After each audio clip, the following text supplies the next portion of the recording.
Hello, friends. Do you have a moment so that we may discuss our Lord and Savior Minarchy?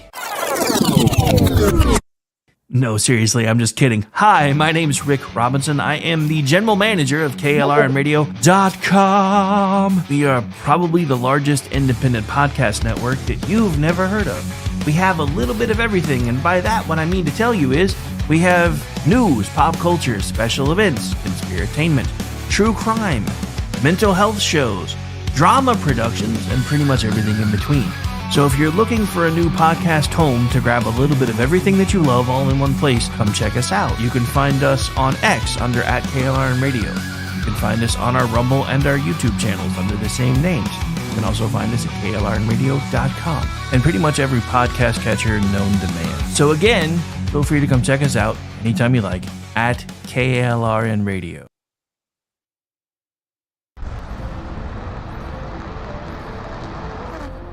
Are you ready to reach for the stars? Tune in to The Lost Wanderer, the #1 monthly podcast on good pods in astronomy. Join our host, Jeff, as he takes you on an interstellar adventure to explore the mysteries of space and the wonders of science. From rocket launches and distant galaxies to the latest discoveries in astronomy, each episode is a thrilling ride through the cosmos. Don't just gaze at the stars. Come explore the universe with us. Follow The Lost Wanderer wherever you get your podcasts, and let's discover the stars together. Celebrity designer Jeff Lewis is back with Hollywood House Lift. I'm excited to be working with new clients. I'm not getting rid of that. I hope I never see you both again. Yeah. An all-new season. Those have to go. That has to go. From oh, wow, It's been an actual nightmare. to oh, wow. This is such an upgrade. With celebrities like Josh Duhamel, Christina Ricci, and Gina Rodriguez. Dazzle me, Jeff. It looks like Chuck E. Cheese. Stream an all-new season of Hollywood House Lift with Jeff Lewis, now streaming on Freevee.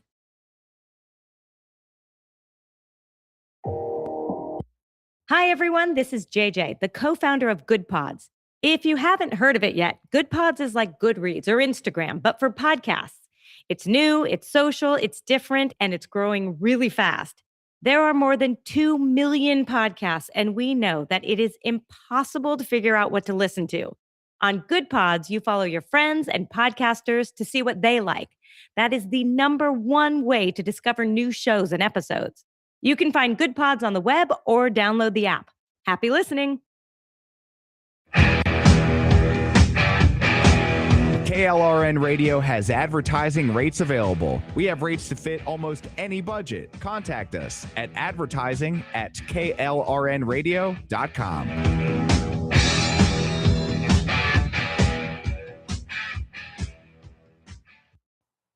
The following program contains coarse language and adult themes. Listener discretion is advised.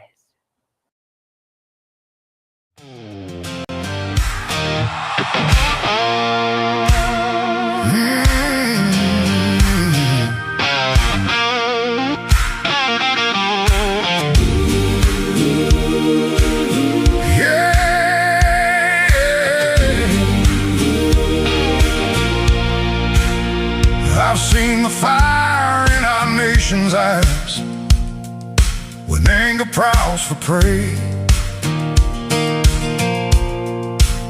I've heard good people draw their lines and call it holy rage, but the cross was never raised to bless the stones we throw. And if mercy leaves the house, there's something wrong down in the soul. Words ain't bullets, but they can hit the same. And once a heart turns cold enough, it forgets what grace is for. There's no room for hate in America tonight. No room in the home where the children need the light. No room in the heart where the Savior's supposed to stay. If Jesus owns the house, then hatred don't got no place. No room for hate. No room for hate.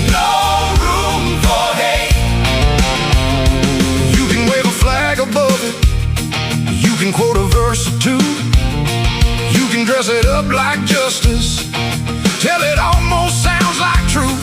But outrage ain't righteous when it changes with the side, and you can't love your neighbor, treating them like they're downrange. We're all image bearers, breath of God and dust, and you don't heal a broken land by teaching it not to trust. There's no room for hate in America tonight. No room in the home where the children need the light. No room in the heart where the Savior's supposed to stay. If Jesus owns the house, then hatred don't got no place. No room for hate. No room for hate. No room for hate. Drag it to the cross, lay it in the ground. Let the blood of Jesus turn the whole thing around.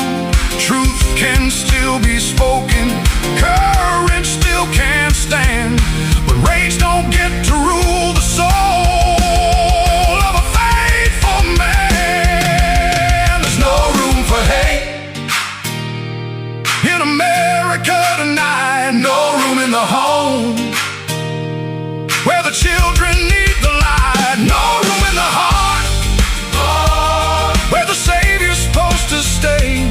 If Jesus owns the house, then hatred don't got no place. Let revival start where the anger breaks. Where the anger breaks. Let healing rise up where the hurt gives way. No room for hate. No room for hate. No room for hate. No room for hate.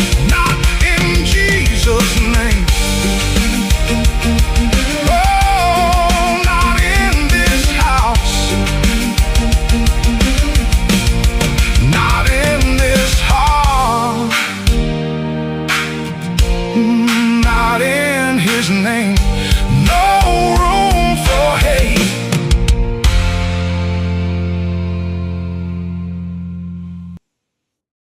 And welcome into the program tonight, ladies and gentlemen. Give me just a second to do some housekeeping because I'm coming in hot after a power failure and I still wanted to do the show anyway. So give me just a second here.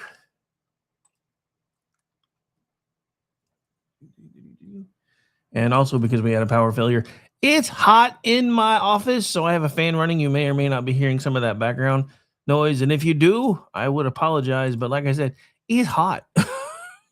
And we lost power for like 2 hours. So my air conditioner is currently working overtime. Anyway, we're here. We're live. If you happen to be here and you're paying attention, make sure you are. Come say hi for one so I know you're here.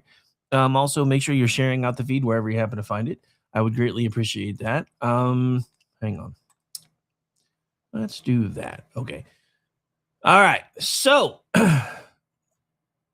of course, I kind of feel like I'm stuck on a theme lately, but I can't get this thought out of my head. And I've been saying this now for a while, and every time I turn around, there's more and more proving my point that I've been trying to make now that I've been doing this stuff for going nigh on 20 years. And that is, okay, so Stephen L. Hall is not present. I'm marking you absent, sir. Just saying. Anyway, but yeah, so for the 20 years I've been doing this now, and it feels longer some days, especially this weekend. Holy crap. Anyway, I've been trying to get this message across for a while, and I don't know if it's working. I hope it is, but I keep trying to tell everybody we don't really have a gun violence problem or a violence problem in America. We have a hate being very deep within the heart of a lot of Americans problem, and that's kind of where we're going tonight because all of this is being brought back to the surface again. Now, before we get too far into that, there are a couple of fun hits I want to do, of course. To change things up a little bit. So hang on, I got to find the first one. Is that it? I don't think that's it. Where is she? Okay, hang on. It'll take me a second. I got to figure out which tab that was. Because it's not that one. It's not that one. It's that one. Okay, so let me see if I can find it now. Because for some of you may know, Of course, I do a conspiratainment show every couple weeks. It has come to my attention that we may have all woken up in a different timeline today. Some of you have no idea what I'm talking about, but you will in a moment. And it's because of comments made by this person. And here we go. These people are just idiots. I really, I'm at the point where it's become really hard to have an intellectual debate with any of these people. The dumbing of the United States has arrived, because how else do we get a Trump presidency again? All right, so I want to stop right there, because this actually illustrates the very point that I'm talking about. She just called half the country stupid. She just called 71 million Americans stupid. Now, I want you to pay very close attention to what happens next, because this was a while ago. This, as far as I know, was today. The last time the Alien Enemies Act was invoked, it was used to detain and deport German, Japanese, Italian immigrants during World War XI. So, just in case you missed it, in the timeline we all went to bed in yesterday, we fought the Germans in World War II. But according to Aunt Jemima here, and I know somebody's going to yell at me for that, I don't care, we fought the Germans in World War XI. I would kind of like to know where the other, so we missed 9? So somehow, some way, we've slid into a parallel universe where there were 9 other world wars between the time that we fought the Germans the first time and fought the Germans the second time? Is that what that's what you're telling me? That's what you're telling me? But, not to make too light of it, I'm going to play that first part again, because I need you to hear. This is what we're going to be talking about all night tonight. The people that are elected, that are supposed to be working for us, who now think we're stupid. These people are just idiots. I really, I'm at the point where it's become really hard to have an intellectual debate with any of these people. The dumbing of the United States has arrived, because how else do we get a Trump presidency again? All right, so the dumbing of the United States has arrived, because how else would we get a Trump presidency again? Now, technical issues, apologies. All right, so, but the dumbing down of America has occurred, according to her. Now, I agree to some point, but not in the same way that she does, because here's the thing. The guy who rushed the magnometer on Saturday night and tried to basically take out as many of Trump and Trump's cabinet members as he could, and was hoping he was going to be able to do that, he is the everyday average leftist. He is well educated. He was well liked by most everybody that he's interacted with. He was intelligent to the point where some might have even considered him kind of on the genius level. And yet, he basically kind of went crazy right in front of everybody's eyes, because he started believing everything that folks like Elon Omar and the leftist media, or as I call them, the zombie media, has been talking about for years. 4 years.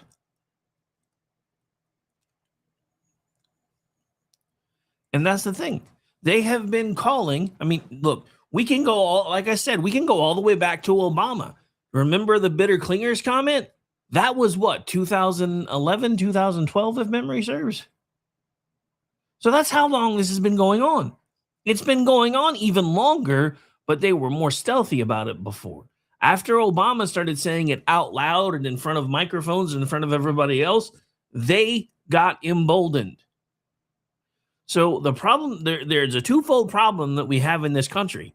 We don't have a gun problem. We don't have a violence problem. We do, but that's not the cause. That's the effect of the underlying problem. And the underlying problem is twofold.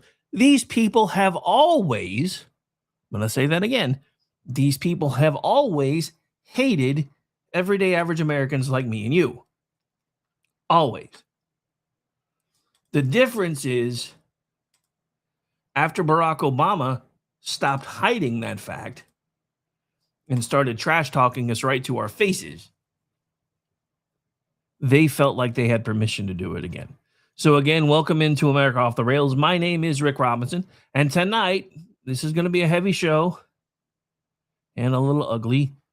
Something that has been sitting right in front of us for a long time, and that's political hate. Not disagreement, not debate, not what a lot of folks refer to as hardball politics, not even sharp commentary, because Lord knows that's kind of what I do. I mean the kind of political hate that turns people into targets. The kind that looks at another American and does not see a neighbor anymore. It doesn't see a citizen. It doesn't see a human being made in the image of God. It sees an enemy to be mocked, shamed, silenced, ruined, or removed. So the crux of the show tonight is America does not have a political violence problem. Political violence is a symptom of the underlying problem, because we have a heart problem. Political hate doesn't start with the trigger. It doesn't start with the weapon. It doesn't start with police tape. It starts in the human heart. It starts when the heart decides that one particular person or persons is not just wrong. They're so wrong that they're evil. That person is not just my opponent. That person is a threat. That person is not just somebody I need to defeat at the ballot box. That person is somebody that the world would be better without. That's where this starts. And I'm going to be honest. Social media is how I make a lot of my money now. It's how I have built what I have built. And, it started as nothing. It's kind of, I want to say middle now, because, it's not like I'm making millions of dollars and have tons of ad buys and everything else, but we're doing okay. But the downside to social media is now everybody that has a phone and a camera has decided they are the star of their own stories. And they're going to give you their opinions, whether you want them or not. And much like we have discovered with Donald Trump, because everybody seems to forget, all the people that don't like how rambunctious he is, how outlandish he is, forgets how he was in the very beginning when they started trying to shove him into the spotlight. The couple of times when he was a little bit older than Barron, that he was on TV, and I believe one of the first places I remember seeing him was on Letterman, I think it was Letterman. He would stare at his shoes until the host asked him a question, because he didn't know what to do with himself yet. And then we taught him that first New York City taught him you have to be loud to get attention.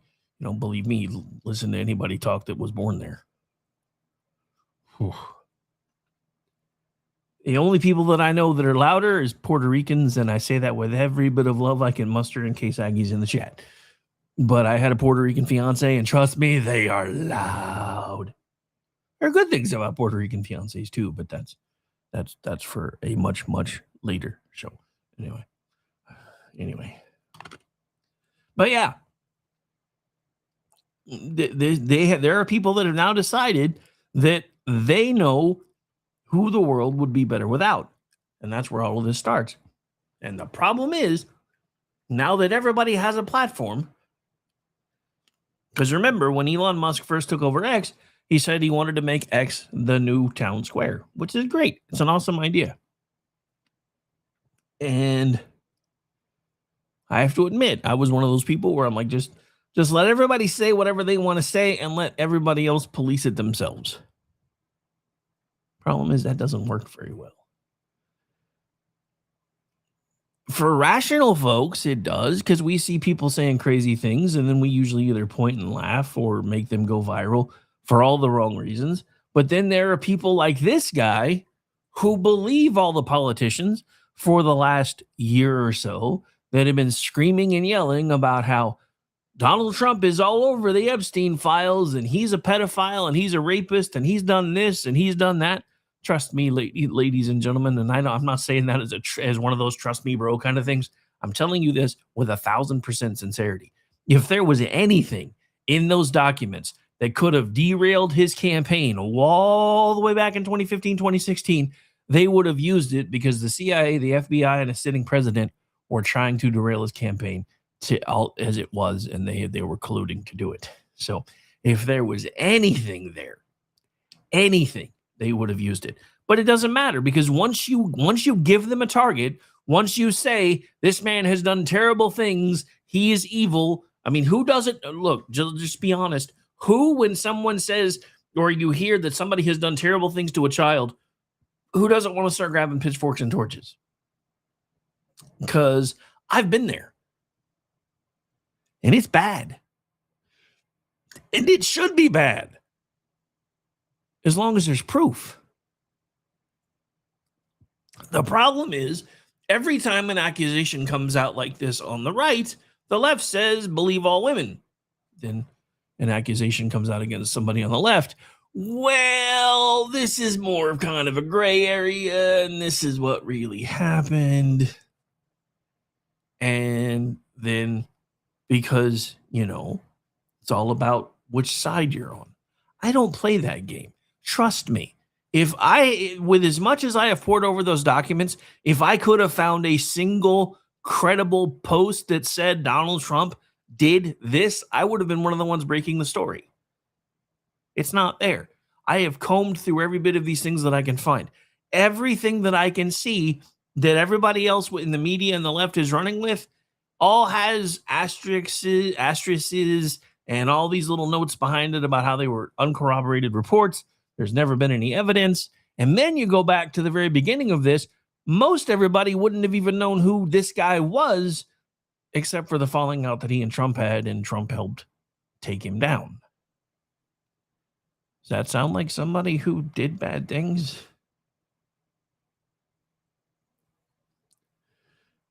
All right. So, where we go from here? Let's be really honest. We had a lot of leftist unity speeches Saturday. You had Hakeem Jeffries. So glad everybody's okay. The same guy that was just calling for maximum pressure and maximum warfare everywhere 5 minutes earlier. Bernie Sanders, calling Donald Trump literally Hitler for 11 years, was posting how grateful he was that Secret Service was able to do their job. Let me remind you that Bernie Sanders is one of the people that is stopping Secret Service from being able to do their full job. And that is why all the unity speeches in the world are not going to fix this if we ever deal with all of this anyway, because nobody wants to face the facts that this is actually a hard problem. Last night on Kingdom and Country, we looked at this from the faith side. We said hate has no place in America, in your home or in your heart. Tonight on America Off the Rails, we're going to be talking the same stuff from a different angle, because we're going to take a deep dive into political culture. Because we've watched something dangerous become normal. We've watched media figures, celebrities, politicians, and activists get way too comfortable saying hateful things in public spaces. Not whispered in private, not behind closed doors, not in the Senate cloakroom, not muttered under their breath, said out loud, on television, on stages, at rallies, in speeches, in comedy routines, in front of cheering crowds. Every time it happens, we get the same excuses. It was a joke. It was a metaphor. That was completely taken out of context. This is just politics. It's a full contact sport. It was just theater. It was just to elicit emotion. Maybe in some cases, those explanations are technically true. But that's not the full problem, though. Maybe the problem is that the language comes so easily now. Maybe the problem is not what people say after they get caught. Maybe the problem is what their first instinct was that made them comfortable saying the thing in the first place that they eventually got caught over. Words are not bullets. And everybody remember sticks and stones can break my bones, but words can never hurt me. That's not entirely true. And especially if you are a Christian, you need to hold this in your mind as we discuss it, because you have the same power of life and death in your tongue as your Creator has. So, no, you're right. Words are not bullets. But if you're crafty enough with them, they can hit the same. When enough people with microphones, money, platforms, and power keep speaking in the language of contempt, eventually the country starts believing that contempt is normal, and the people that they hold that contempt for deserve it. So tonight we're going to walk through the pattern: late night comedy, campaign rhetoric, celebrity outrage, congressional leadership, and public officials who seem way too comfortable speaking in the language of contempt. Before anybody starts clutching pearls, let me say this clearly. I'm not saying every ugly sentence causes violence. That's too simple, and that's also very lazy. And that's not the argument. The argument is this: ugly sentences reveal ugly hearts. And when ugly hearts get public platforms, they help shape the moral weather of a country. You really need to look no further than Candace Owens, who started on the left, migrated over to the right, and God knows where she is now because she's completely off the reservation, but she's lost her mind. And you can see it in the way that she posts. She is embroiled in hate now for Donald Trump, for the leader of Israel, for the entire country of Israel. She's just gone. Now, remember, a joke in poor taste doesn't pull the trigger. A metaphor doesn't load a weapon. A speech does not by itself create an assassin.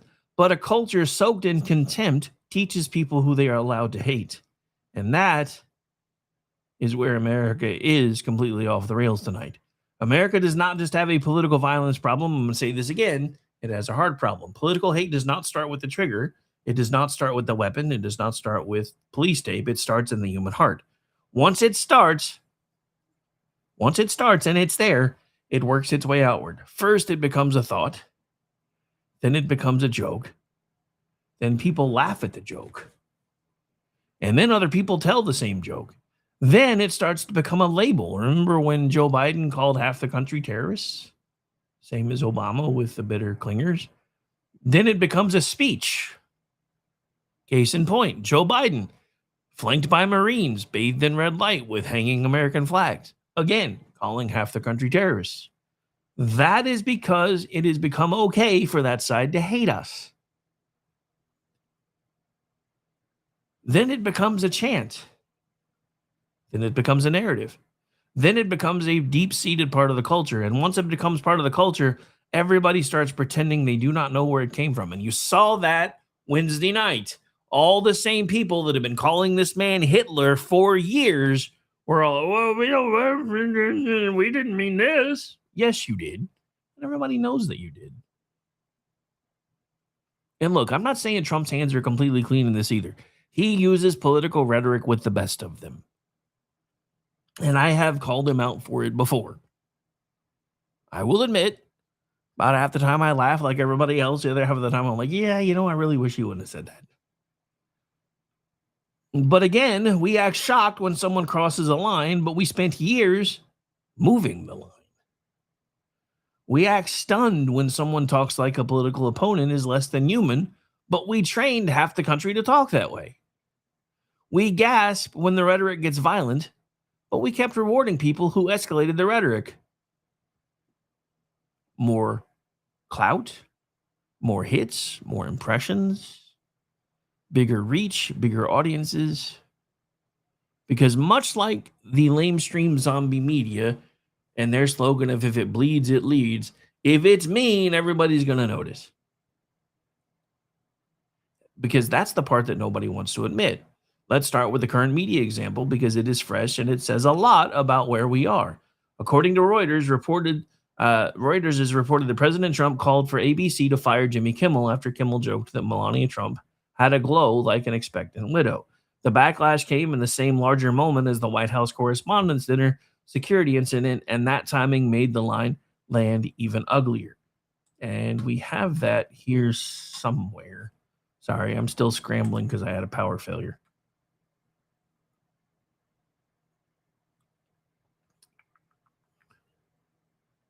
I know it was here somewhere. I bookmarked it earlier. Apparently, I have way too many bookmarks. There it is. I know it was here somewhere. All right, hang on. And I may not even get through all my notes tonight, I'm going to be honest, because I've been doing some over-preparing lately. Let's do... I don't have it on the right one, do I? Nope. Where did I find that at? There we go. So, yeah, because I have a hard stop. So we're probably not going to take another break since I opened with the song that I was going to play on break anyway.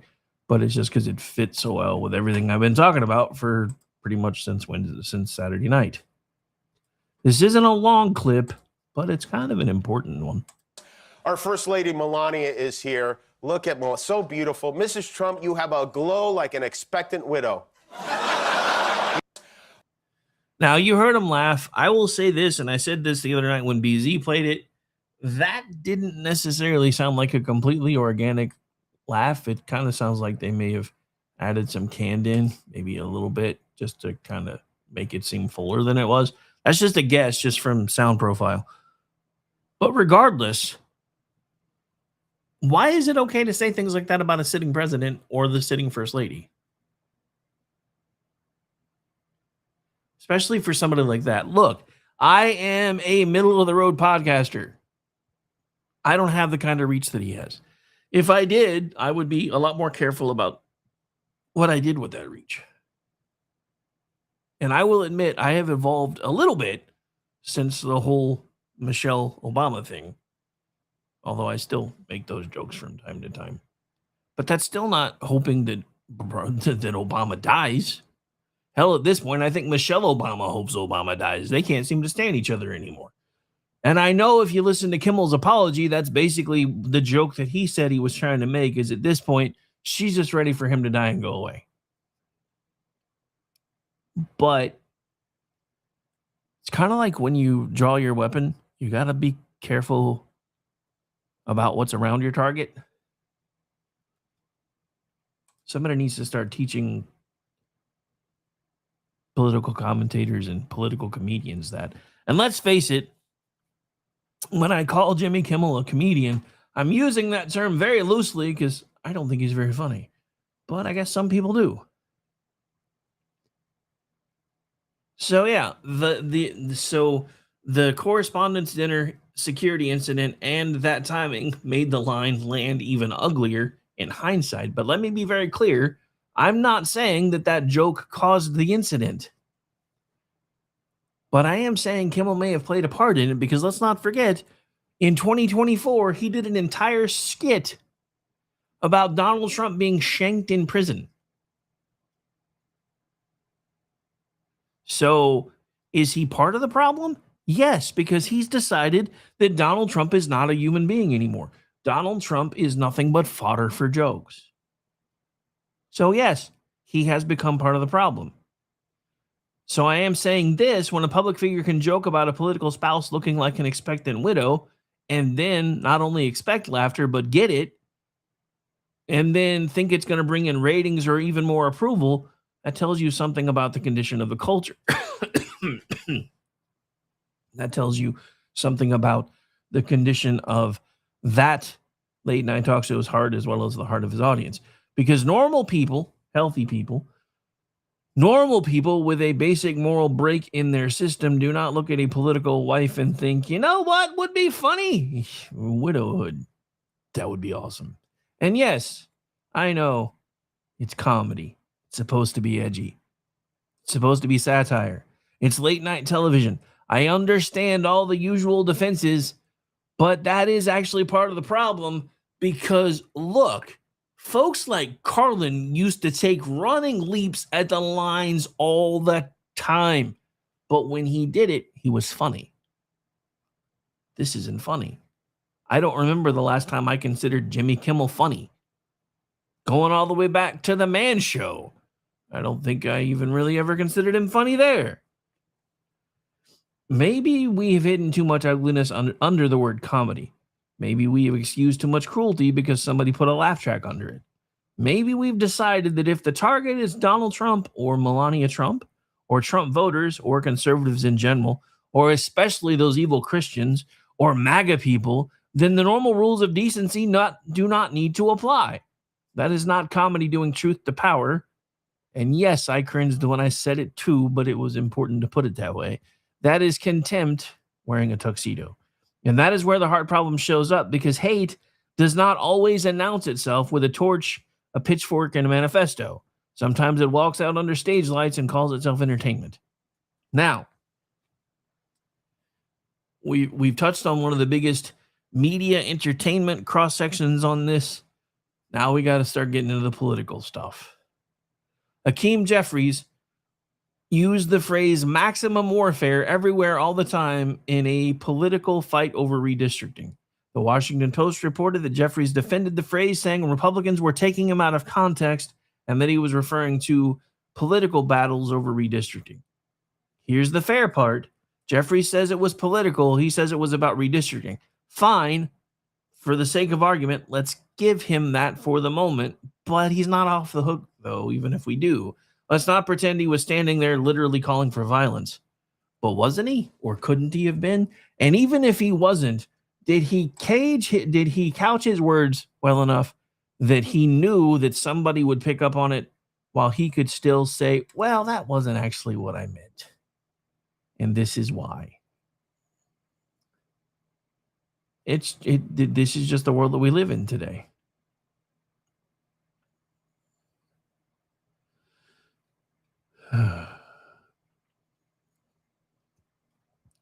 All right, so let's see what else we can get into. Sorry, I was looking. I don't think I have that clip. I thought I did, but I can't seem to find it now. So let's just keep rolling because I still have lots of material to get through anyway. We got like 20 minutes. So again, Jeffrey says he didn't mean it that way. He's being taken out of context. But here's the problem with that, because here's my question. Why is the language of our politics so comfortable living in the language of warfare? Why is it always war? Why is it always about combat? The same people who tell you they don't want any more wars on both sides are very comfortable using the language of war to describe their opponents. Now, I will say this. There's about a 70-30 split with that from everything I've been able to find. The left, especially when they are the ones that are not in charge, really want to lay in that these people are your enemies shtick really, really hard. Because it helps people become desensitized. When you call people Nazis, you're giving people permission to consider those people monsters. When you call someone literally Hitler, you're giving people permission to consider that person a monster. Now, look, I trash talk with the best of them, but I never said anything about Joe Biden deserving to be dead. May have mentioned that he occasionally looked like one of the Walking Dead, but not that he deserved to be dead. I may have made jokes about his cognitive issues and called him things like the cauliflower in chief. But that's not wishing him dead. That's not wishing him political violence. Hell, just like with every other person that ever since I've been able to vote, whoever wins, once the fight's over, I try to get in line. I try to support them. Because if you don't, you're basically rooting for the guy who's flying the plane to crash it into a mountain. Seems like half the country seems to be perfectly fine with hoping that Donald Trump puts the plane into the mountain. So again, why is it always the language of war? Why is it always about combat? Why is it always things like fight, destroy, crush, eliminate, wipe out, take down, burn down, make them pay? Are all things that we've seen on signs and heard on slogans for as long as I've been doing this kind of stuff? And why is it that the same people who lecture the rest of the country about lowering the temperature seem to have no problem grabbing a flamethrower when it helps their side? That's where the idea for tonight's title came from. Unity for me, warfare for thee. When their side is under pressure, suddenly we need unity. We need healing. We need calm. We need responsibility. We need dialed down rhetoric. We need everybody just to take a damn breath.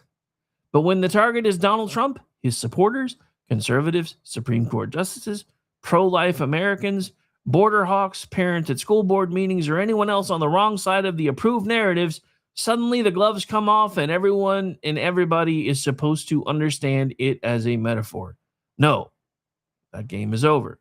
If we're going to have standards, then let's have actual standards. If rhetoric matters, and we've started to prove to ourselves over and over again that it actually does, then it should and does matter all the time. If dehumanization is dangerous, then it's dangerous no matter who is being dehumanized. If violent imagery is irresponsible, then it is irresponsible no matter which political tribe is using it. If your outrage depends on the politics of the victim, that's not righteous indignation. That's a team contact sport. This didn't start yesterday.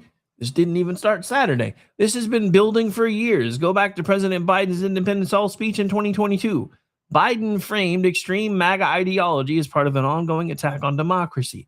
He also said there were many Americans who reject that ideology and made distinctions in the speech, but in the real world, millions of ordinary Americans heard themselves placed under that shadow. A president can criticize his opponents. A president can and should warn about extremism, especially if he truly believes it. A presidential candidate can say he believes certain political movements are dangerous. That is politics. But when millions of ordinary Americans are constantly told that they are not merely wrong, not merely mistaken, not merely voting badly, but part of an existential threat to democracy itself, that changes the emotional temperature of the country. It teaches people to see their neighbors not as fellow citizens, but as enemies of the republic. And it gives people permission to do crazy things like what we saw in Minnesota. 2 Americans are dead because they believed the rhetoric. They believed they were fighting monsters, and they were willing to put their lives on the line to fight those monsters because they thought they were the heroes of their own story. When in reality, they were emboldened by people like Hakeem Jeffries, by people like Maxine Waters, by people like Joe Biden, by people like Barack Obama, and a lot of the CNN, PMS Now folks who have been telling you for over a decade that Trump is evil, the Antichrist, literally Hitler, and he's going to destroy America. Now, here's the other part of this that drives me absolutely crazy because, again, America Off the Rails has been a show that's been running for 13 years. There's one that's actually been on even longer that isn't active anymore. And that one eventually, when we kind of professionalized a little bit more, became Finding Common Ground. And that one was started in 2011. Now, if you count the Facebook page that started before that, I've been doing all this since 2009. That's a long time. The problem is, for as long as I've been doing this, all the way back to 2009, every election is the last one if we don't win.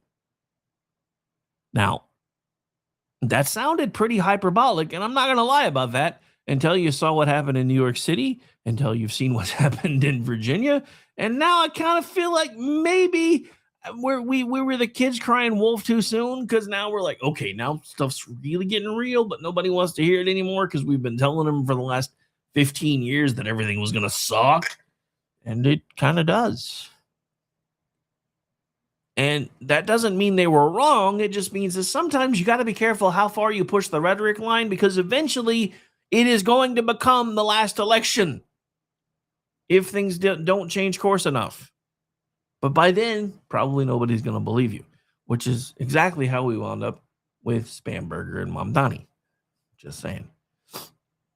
But again, if every election is the last election, if every opponent that you disagree with is literally Hitler, if every disagreement becomes fascism, if every court ruling is Handmaid's Tale in the making, if every Republican victory is democracy dying in darkness, then eventually unstable people in the audience start thinking they are living in a movie where violence makes them the hero of the story.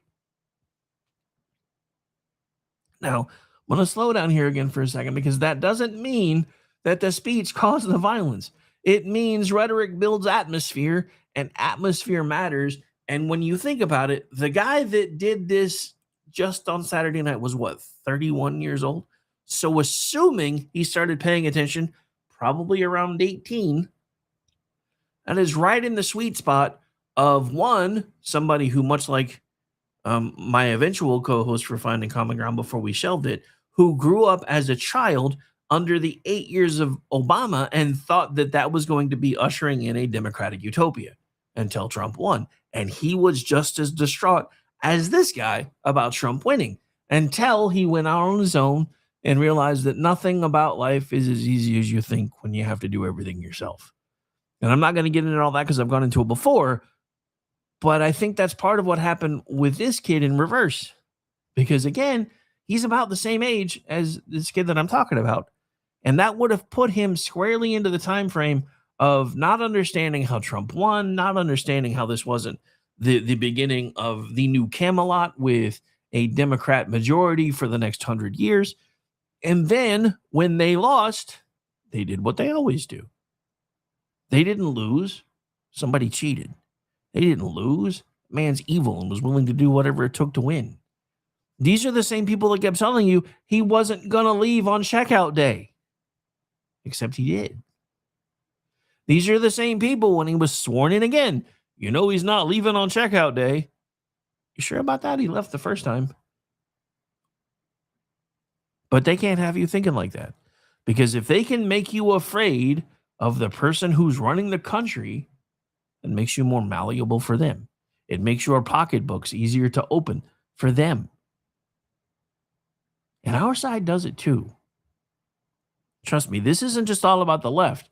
The right may not use the rhetoric to the degree the left does, but they use the rhetoric to fundraise. And then they tell you and they promise you, give us the money, put us back in charge, we're going to fix what's broken.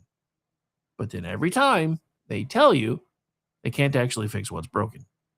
But there's a reason they can't fix what's broken, because if they did, you wouldn't need them anymore. All right. So here is continuing with the different political folks that have just completely crossed the line over the years.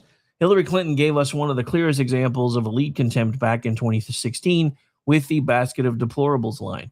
Reuters reported that Clinton later said she regretted saying half of Trump supporters belonged in that basket, probably because she would rather have said that they all belong there, though she still defended calling out what she described as prejudice and paranoia.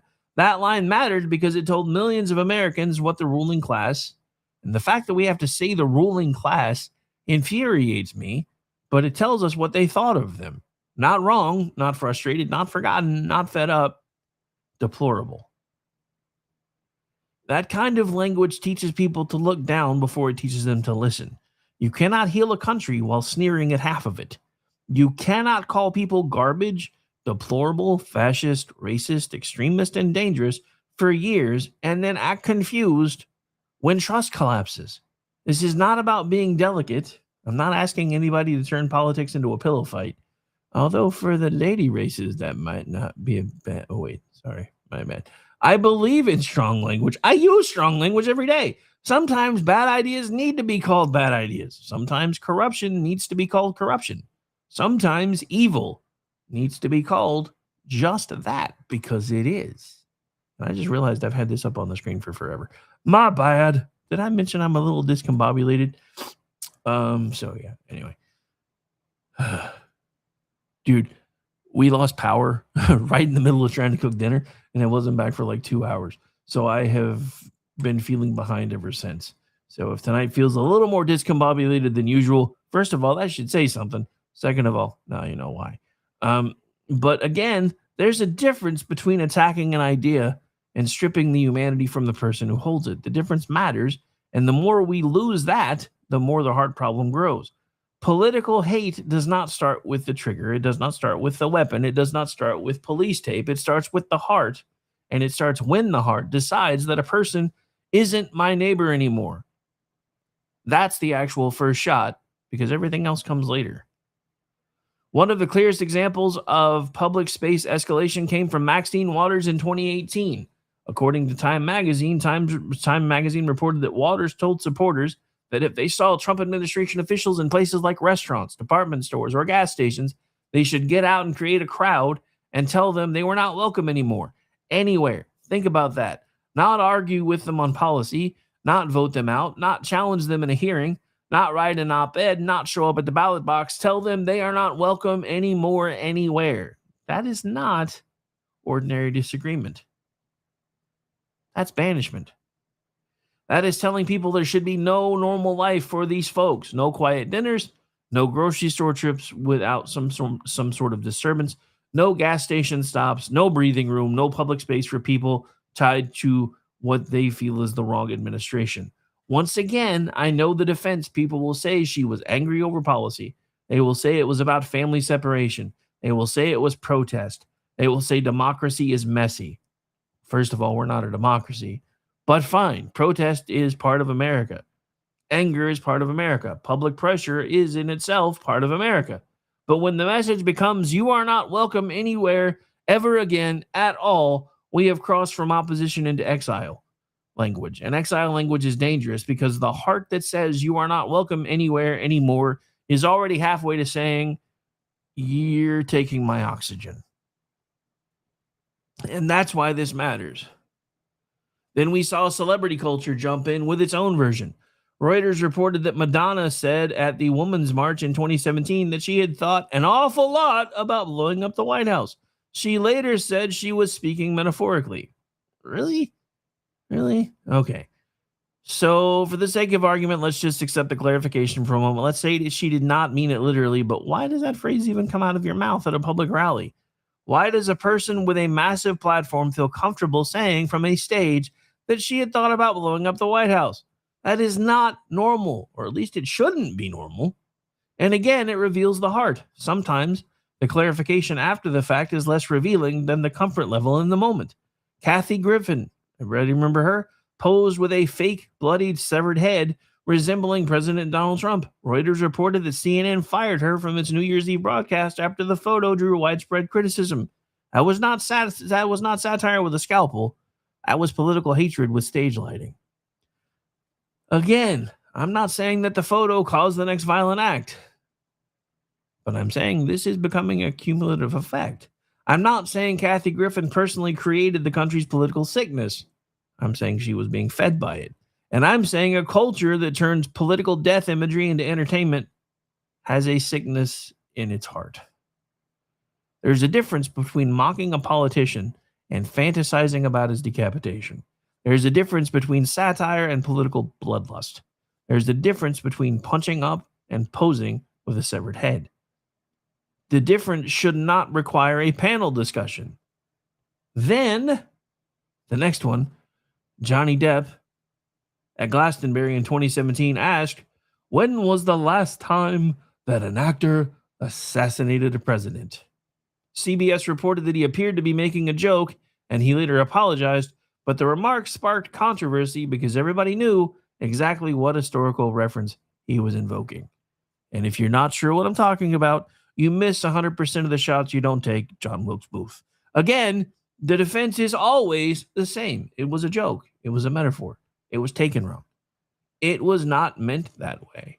But when the joke is about presidential assassination, maybe the problem is not only whether you meant it, maybe the problem is that the culture has made it feel plausible and has given you the freedom to be able to say it out loud. That is the line I keep coming back to tonight. The issue is not just, did you technically mean it? The issue is, why were you comfortable saying it in the first place? What have we become comfortable saying? What have we become comfortable laughing at? What have we become comfortable excusing? What have we become comfortable hearing from people with platforms? This is not only a celebrity problem. It happens at the government level too. Chucky Schumer stood outside the Supreme Court in 2020 and warned Justice Neil Gorsuch and Brett Kavanaugh that they had released the whirlwind and they would pay the price. Reuters reported that Chief Justice John Roberts rebuked Schumer's comments while Schumer's office said he meant a political price. Maybe he meant political consequences, but it sure didn't sound like it.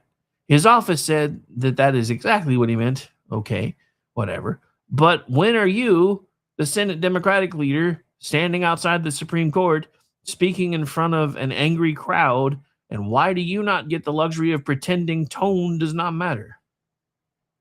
Leadership means understanding that your words land somewhere. They land in a crowd. They land in the media.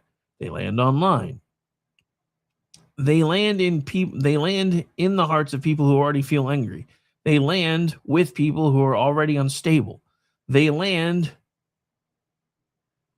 in the broader moral context of the country. And once they land, you don't control what grows from them once they've been sown. This is why adults used to be careful with language like this. Not weak, not timid, careful. There is a difference. And there is, in fact, a difference. Careful means you remember that your microphone is not a toy. Careful means you remember that not everybody listening is healthy enough to understand your clever little metaphor. That is the missing piece in our culture. Everybody wants the viral clip. Nobody wants to own the fire when the sparks land somewhere you didn't intend. And I'm willing to say that sometimes they actually do intend them to land where they do, because they want the applause. They want the retweets. They want the fundraising email. They want the headline. They want the viral moment. But when someone says, hey, maybe this is kind of bad, maybe this is a little dangerous. Maybe we should stop dehumanizing these people. Suddenly everybody becomes a constitutional scholar of metaphor. Oh, come on. It was just a joke. Oh, come on. It was just political rhetoric. Oh, come on. You know, nobody actually meant violence. Maybe not. But it still came from the heart, traveled through the brain, came out the mouth. And that's the point. America does not just have a political violence problem, it has a heart problem. Words are not bullets, but they can and do hit the same. When enough words hit enough people for enough years, you really shouldn't be acting shocked when the country looks a little bruised. All right, so I told you this was going to happen. I didn't even make it through half my notes. But we're going to get out of here in just a minute or so because I do have Sean Lewis with Edge of Liberty coming up right behind me, and I don't want to cut any of his stuff off. So we're going to close things out. I'm going to skip down to the recap notes that I put together because it'll kind of give you some of the stuff that I didn't get to in shorter format, plus give me the chance to close out the show. So tonight we started with one basic claim. America does not just have a political violence problem, it has a heart problem. Political hate does not start with the trigger. It does not start with the weapon. Doesn't even start with the police tape when it's pulled out. It starts where almost everything starts, in the human heart. Then we looked at public examples, Jimmy Kimmel and the expectant widow joke aimed at Melania Trump, Hakeem Jeffries using maximum warfare language and defending it its political context, Joe Biden's Independence Hall framing of extreme MAGA ideology as part of an ongoing attack on democracy, Hillary Clinton and the basket of deplorables. We then went even further back and talked, well, around the same time, I guess, and talked about Maxine Waters telling people to confront Trump officials in public spaces and tell them they were not welcome anymore anywhere. Madonna saying she wanted to blow up the White House and then saying she meant it literally, figuratively, not literally. Then we had Kathy Griffin with the head chopped off. Johnny Depp joking about presidential assassination. Chuck Schumer warning the Supreme Court that they were going to reap the whirlwind. Different examples, different levels, different explanations, but one pattern. People with platforms getting way too comfortable with contempt for their fellow man. And that contempt keeps getting excused when it comes from the side we like. That is the double standard. That is the unity for me, but warfare for thee that we've been talking about all night. My argument tonight is not that every ugly sentence causes violence. It doesn't. My argument is that ugly sentences reveal ugly hearts. And when ugly hearts get microphones, platforms, stages, ratings, applause, and even worse, political power, the country starts absorbing that ugliness as normal. This is how moral weather changes. This is how neighbors become enemies. This is how disagreement becomes dehumanization. This is how a heart problem becomes a national crisis. And here, in the final moments of the show, is where we land tonight. America is angry. You don't need a poll to know that. You can feel it. You can hear it everywhere you go. You can see it online. You can see it in our politics. You can see it in how people talk about each other. And I understand some of the anger. I do. Trust me, I feel it as well. There are things worth being angry about. Corruption should make you angry. Lies, especially from people that you've trusted to put into positions that were supposed to be used to help you, should make you angry. Political violence should make you angry. A broken border should make you angry. Government abuse should make you angry. Media malpractice should make you very angry. The destruction of families, communities, and trust should make you angry. Anger itself is not always the sin, but hatred will eat you alive if you let it move in and start decorating a place. That is why last night's line still matters tonight. Hate has no place in America, in your home, or in your heart. And if we cannot say that when the victim is someone we dislike, then we never believed it in the first place.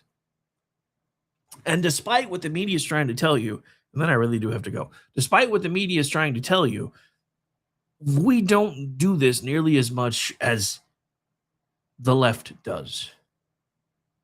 We've got a few, but if you'll notice, eventually those folks kind of fall off and they go away and they go further away, and then we stop listening to them. Because at the end of the day, we really do try to be decent people.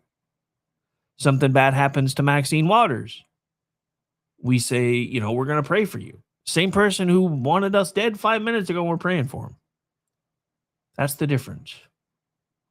And that's where we're going to have to leave it tonight, folks, because I am officially out of time. My name is Rick Robinson. This has been my show, but if you'll hang out for just a second, as soon as I get it queued up, we will have the we'll have Sean Lewis on Edge of Liberty that has probably already started because I wasn't doing a very good job of watching the clock tonight. But hey, I know it's the morning show, but it's all I had loaded, and I didn't want to run the other song.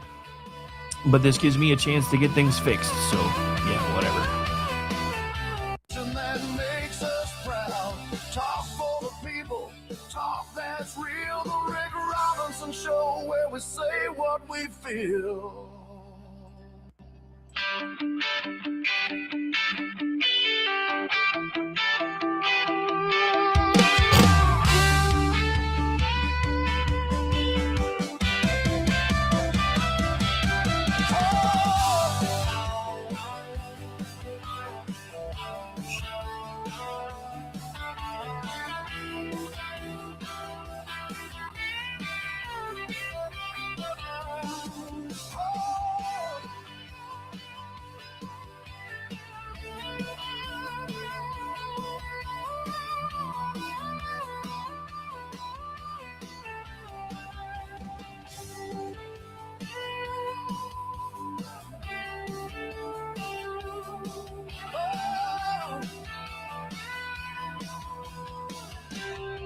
It's called the Dunning-Kruger effect.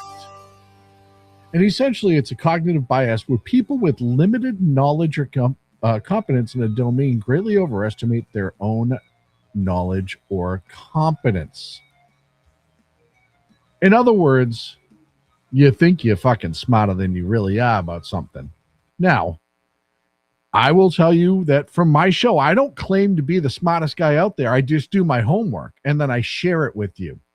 And I hold on to information that I've gained, and I regurgitate it back. Sometimes quite often, if we're being honest. Too much, probably. But that's what I do. I don't claim to know everything. And I don't claim to have absolute knowledge. I've been covering politics in this capacity for going on 15 years. Just when I think I know a lot about what I'm covering, everything changes. But the left seems to be almost indoctrinated with the Dunning-Kruger effect in their DNA. And it is the I have a college degree and I know better than everybody else in the world crowd. And Thomas Allen Cole appears to have been a product of that. He earned a bachelor's degree in mechanical engineering from Caltech in 2017 and a master's in computer science from Cal State Dominguez Hills in 2025. Okay, he earned that. I guess I'm not saying anything there. He had to be good enough that he completed an internship at the NASA Jet Propulsion Laboratory in 2014 and recently worked as a part-time tutor at C2 Education, where he won Teacher of the Month in December 2024. Now, here's what's interesting. In 2025, he gets his master's degree. He has an internship, and he's only working part-time living at home as a tutor, albeit he might have been a good tutor. Ricky in the chat room, good evening, thank you. But it's an interesting paradigm to look at. Now, when you start reading into his manifesto, which I'm going to read in full, and not because I want to give this shitbag any more credit than he deserves to do, than he deserves get, but I want you to just hear his words. And if somebody was sitting across the table from you going through this, tell me what your thoughts would be in your head. He goes, hello, everybody. This is written apparently the day of the White House Correspondents' Dinner, the day he tried to assassinate the president. Hello, everybody, in a weird, happy way. So I may have given a lot of people a surprise today. Let me start off by apologizing to everyone who I abused. I apologize to my parents for saying I had an interview without specifying it was for quote-unquote most wanted. He's cracking jokes. I apologize to my colleagues and students for saying I had a personal emergency. By the time anyone reads this, I probably most certainly do need to go to the ER, but can hardly call that not a self-inflicted status. I apologize to all the people I traveled next to, all the workers who handled my luggage, and all the other non-targeted people at the hotel who I put in danger simply by being near. I apologize to everyone who was abused and or murdered before this, to all those who suffered before I was able to attempt this, to all who may still suffer after, regardless of my success or failure. I'm going to stop there for a minute. He's exhibiting one of those things that I've seen a lot of people since exhibit, and I'm going to talk about all the wacko responses to this attempt of, if you removed President Trump from office right now, everything would suddenly change. And I put out a post the other day, and I said, if this guy was a success and the president was unfortunately assassinated, do you think that's going to help the left cause at all? It's very rare in politics that the side that commits the horrendous act of violence is the side that gets the sympathy. It's very rare. I can understand if it's like Pol Pot or somebody who's actually doing all the things that the media has gaslit all of these young people into thinking the president is doing. But this is an actual cornerstone moment to turn around and start going backwards through time and start actually examining, from the time Trump came down the escalator, the amount of lies that were perpetrated. But I continue. I don't expect forgiveness, but if I could have seen any other way to get this close, I would have taken it. Again, my sincere apologies. On to why I did any of this. I am a citizen of the United States of America. What my representatives do reflect upon me. And I am no longer willing to permit a pedophile, rapist, and traitor, none of that is true, to coat my hands with his crimes. So he's somehow saying that what he believes Trump did in the past, which has all been disproven, that he somehow is affected specifically for this, or we as Americans. And first and foremost, I'm one of those people who, I don't really care what the other countries think about us, because a lot of these other countries, barring a few, a lot of these other countries have just made all of their money, and they're able to pay for all of their government for the most part because of government, U.S. government, federal tax-paying money. When we talk about all the countries that get all their free health, they get free health care. They get free health care. Do you know how that's subsidized? Usually it's because we've kicked money into that country in one way, shape, or form. But I go on. While I'm discussing this, I'll also go over my expected rules of engagement, probably in a terrible format, but I'm not military, so too bad. I would still go through most everyone here and get to the targets if it were absolutely necessary, on the basis that most people chose to attend a speech by a pedophile, rapist, and a traitor, and thus complicit. But I really hope it doesn't come to that. So in other words, he says he will essentially kill everybody in that dinner to get to his goal. Think about that for a minute. Because they're there voluntarily to hear the President of the United States and attend this event that, for the press, as much as I hate the vast majority of the press, this is the event of the year for the guys that are in DC and the gals that are in DC covering this. Now, I don't necessarily like all of them, but this is an event every single year that the press holds in very high regard and high value. It's kind of like their annual celebration of themselves. I don't agree with all of them, but whatever. So yes, there are people that are going to go. Most of the people in that room were not fans or are not fans of President Trump. I would say, if I had to guess, 80% of the people in that room were not fans of Donald Trump. But he's willing to kill them and anybody else in order to achieve his goal. Object number 1, as a Christian, you should turn the other cheek. Rebuttal. Turning the other cheek is for when you are oppressed. I'm not the person raped and in detention camps. I'm not the fisherman executed without a trial. He means the narco terrorists. I'm not the school kid blown up. He might be referring to the Iranian allegations of the school strike that was never proven. Or a child starved. I'm guessing that's the SNAP benefits change. Or a teenage girl abused by the many criminals of this organization. Now, what's funny about that last statement especially is The amount of rapists, murderers, and other people that victimized women that came over the border under Biden was astronomical. So if he's truly worried about that, and the amount of sex trafficking that's going out of control, and they're trying to get it under wraps, but it got worse under Biden. Biden took money away from a lot of those programs. Go look it up. I know all the anti-Trumpers are like, that's not true. No, it's true.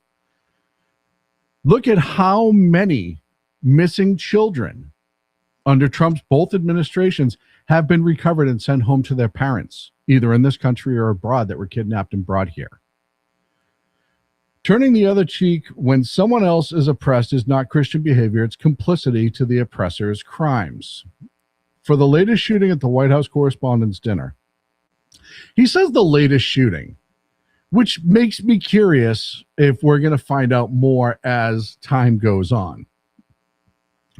O2AMT, I saw Rick Hayes, Azul. I can't see your whole name, but thank you for being here. Darren, they have been.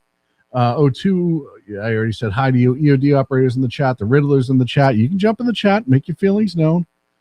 They're certainly welcome in the chat. Security, for the latest on the shooting, the security loopholes that allowed Cole to go through the White House to get near the Correspondents' Dinner, as Trump said, this proves his need for the ballroom. So that, sorry, was reading from bad notes. Objection number 2. This is not a convenient time for you to do this. Rebuttal. I need whoever thinks this way to take a couple minutes and realize that the world isn't about them. Again, this idea that if you removed President Trump today, that Vice President Vance wouldn't just step in and kind of continue what most people would call the MAGA narrative or objectives. This shows you like how small-minded all of these people are and how unintelligent about how the world actually works. And this is what happens when, admittedly, raised during COVID, went to school during COVID, minimal social skills, minimal intelligence, minimal real world experience, and really no understanding of how government works and the continuity of government. Objection 3, you didn't get them all. Rebuttal, you got to start somewhere. Encouragement for other people. And again, this isn't just him. He's not the only person that thinks this way. When we talk about the left having a severe violence problem, this is the proof is in this pudding right here. He's not the only one thing. And later on in the show, I'm going to go through and read a whole bunch of people who were upset that it didn't work. Objection 4, as a half black, half white person, you shouldn't be the one to do this. The fact that he's making himself the victim of some sort of racial disparity for trying to assassinate the president of the United States of America, I cannot understand the amount of mental fucking gymnastics that go into that. I'm doing this even though I'm half black and I shouldn't have to do this. Everybody else should have done this for me. I don't understand that. And I don't understand that victimhood mindset.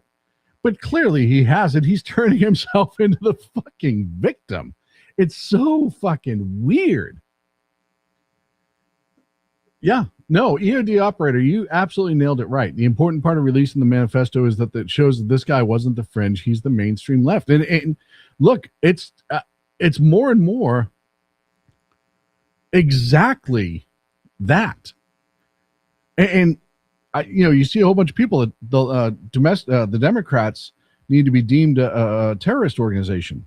But the simple fact of the matter is, this is the socialist, and I'm not defending Democrats because plenty of them said asshole things, but this is that 20% or 17% of the population that still approves of Democrats.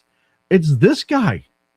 This is the one, for the most part, who still supports them.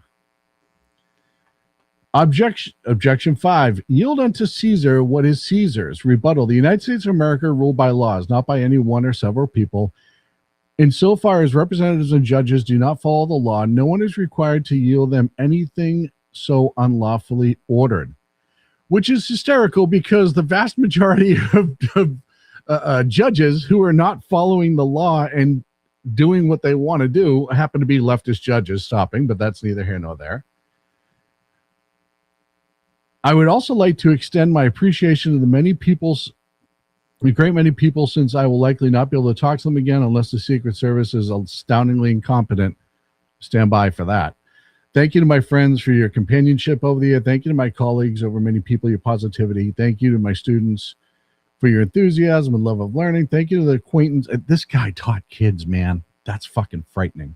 Thank you to the many acquaintances I've met in person or online, or short interactions and long-term relationships, for your perspectives and inspiration. Thank you all for anything. Sincerely, Cold Force, Friendly Federal Assassin, Alan. Now, he's either making humor as he's writing his manifesto, and this tells you how just fucking mentally detached he is from the situation. You know, I've talked about this with psychopaths a long time ago, and I've talked about this with gangbangers and a lot of other people about how they don't have any sort of sympathy or understanding of the pain that they inflict upon others, and they just don't care. And there's that psychopath detachment, that narcissist, that sociopath detachment from any sort of emotion that is so prevalent. And you see this with many people with the Dunning-Kruger effect, but you also see it with many people on the left as well. Okay, so now all this happy stuff's done. What the hell's Secret Service doing? Sorry, gonna rant a bit here and drop the formal tone. So now he's going to complain about the Secret Service protection, and I actually would like to complain about the Secret Service protection as well. I expected security cameras at every bend, bugged hotels rooms, armed agents every 10 feet, metal detectors out the wazoo. You would think so. What I got, who knows, maybe they're pranking me, is nothing.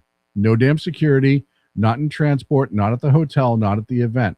Like, the one thing that I immediately noticed walking to the hotel is a sense of arrogance. No, it's incompetence. And it's certainly something that the Secret Service needs to answer for. Because this guy he's not military trained as he's got no tactical experience. His only trigger time, so to speak, is just at the range, and probably what he learned on Call of Duty. I'm guessing we're going to find out eventually that Cold Force is probably his online gaming name. But he's pointing out, hey, I'm walking into where the president and the vice president and a whole bunch of government officials are going to be, and it's a cakewalk. Granted, he rented a room in the hotel, but still. I walk in with multiple weapons, and not a single person there considers the possibility that could be a threat. The security at the event is all outside, the outer bubble. And if you understand how security at these events work, and we've talked about it before, you have the outermost bubble, you have the secondary bubble, then it gets tighter and tighter, and you have all of these alleged layers that are supposed to prevent what actually happened. And the outermost bubble means you don't come in here unless you have a ticket, an ID, or you're staying in the hotel at the Hilton's, in the situation of the Hilton. In other words, if you don't have a legitimate reason to be here, you're gone. That's how they get rid of all the protesters, all the extra people that just want to swarm. Yet it's how they start crowd control. Then you get to the next layer. Do you have your ID? Do you have your ticket? Yes, probably go through metal detectors, or you should have gone through metal detectors. And then you start weeding more people out. And as you get closer and closer, they're checking more and more until you get inside the event. The security is all outside, as I said, focused on protesters and current arrivals, because apparently no one thought about what happens if somebody checks in the day before. Like, the level of incompetence is insane, and I sincerely hope it's corrected by the time this country gets an actual competent leadership again. Again, he doesn't care if Trump or others die, as long as the people that he likes are okay. This is, again, the left 100% right now. But as I said before, here's a guy with zero training on these events. I've worked events like this several times when I was working back in law enforcement. And how structured it was, and it wasn't for the president or vice president, it was much less important people, and how structured it was back then was incredible. Like, if I was an Iranian agent instead of an American citizen, I could have brought a damn Madus in here and no one would have noticed shit. Actually insane. So here's a guy who is obviously mentally rotted from the inside, emotionally rotted from the inside. Because he already said he'd kill anybody to get to his objective. He doesn't care. He's got no military training whatsoever. No tactical training outside of like Call of Duty or something like that whatsoever. And he before he made the run that you saw where he came in through the metal detectors on the inside and they shot him, he noticed all of this. Because clearly he didn't write this after he was arrested, so he wrote this before. He was doing his counter surveillance. You know, it's so funny when I took a FEMA counter surveillance school years ago. And one of the things that they absolutely taught you is focus on people who blend in more than the people who stick out.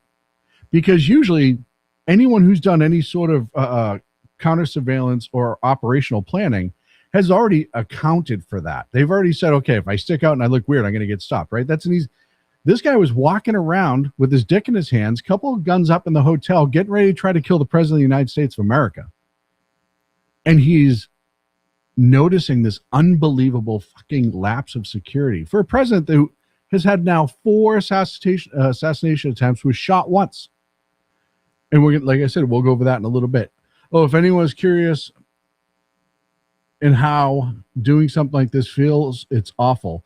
I want to throw up. I want to cry for all things I wanted to do and never will.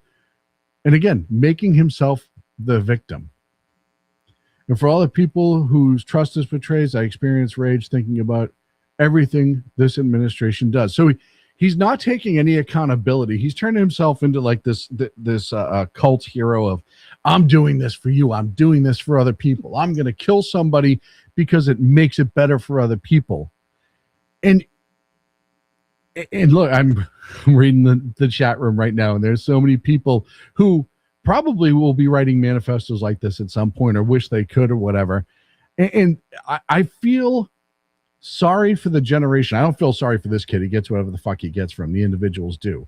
But I do feel sorry for a generation, these 30-something and unders, who think that this is reality, who think that media has been telling them the truth, social media, Reddit, all these other little weasels who've been gaslighting them for years and it goes all the way back to their education in school, taking out critical thinking skills and swapping it with standardized testing,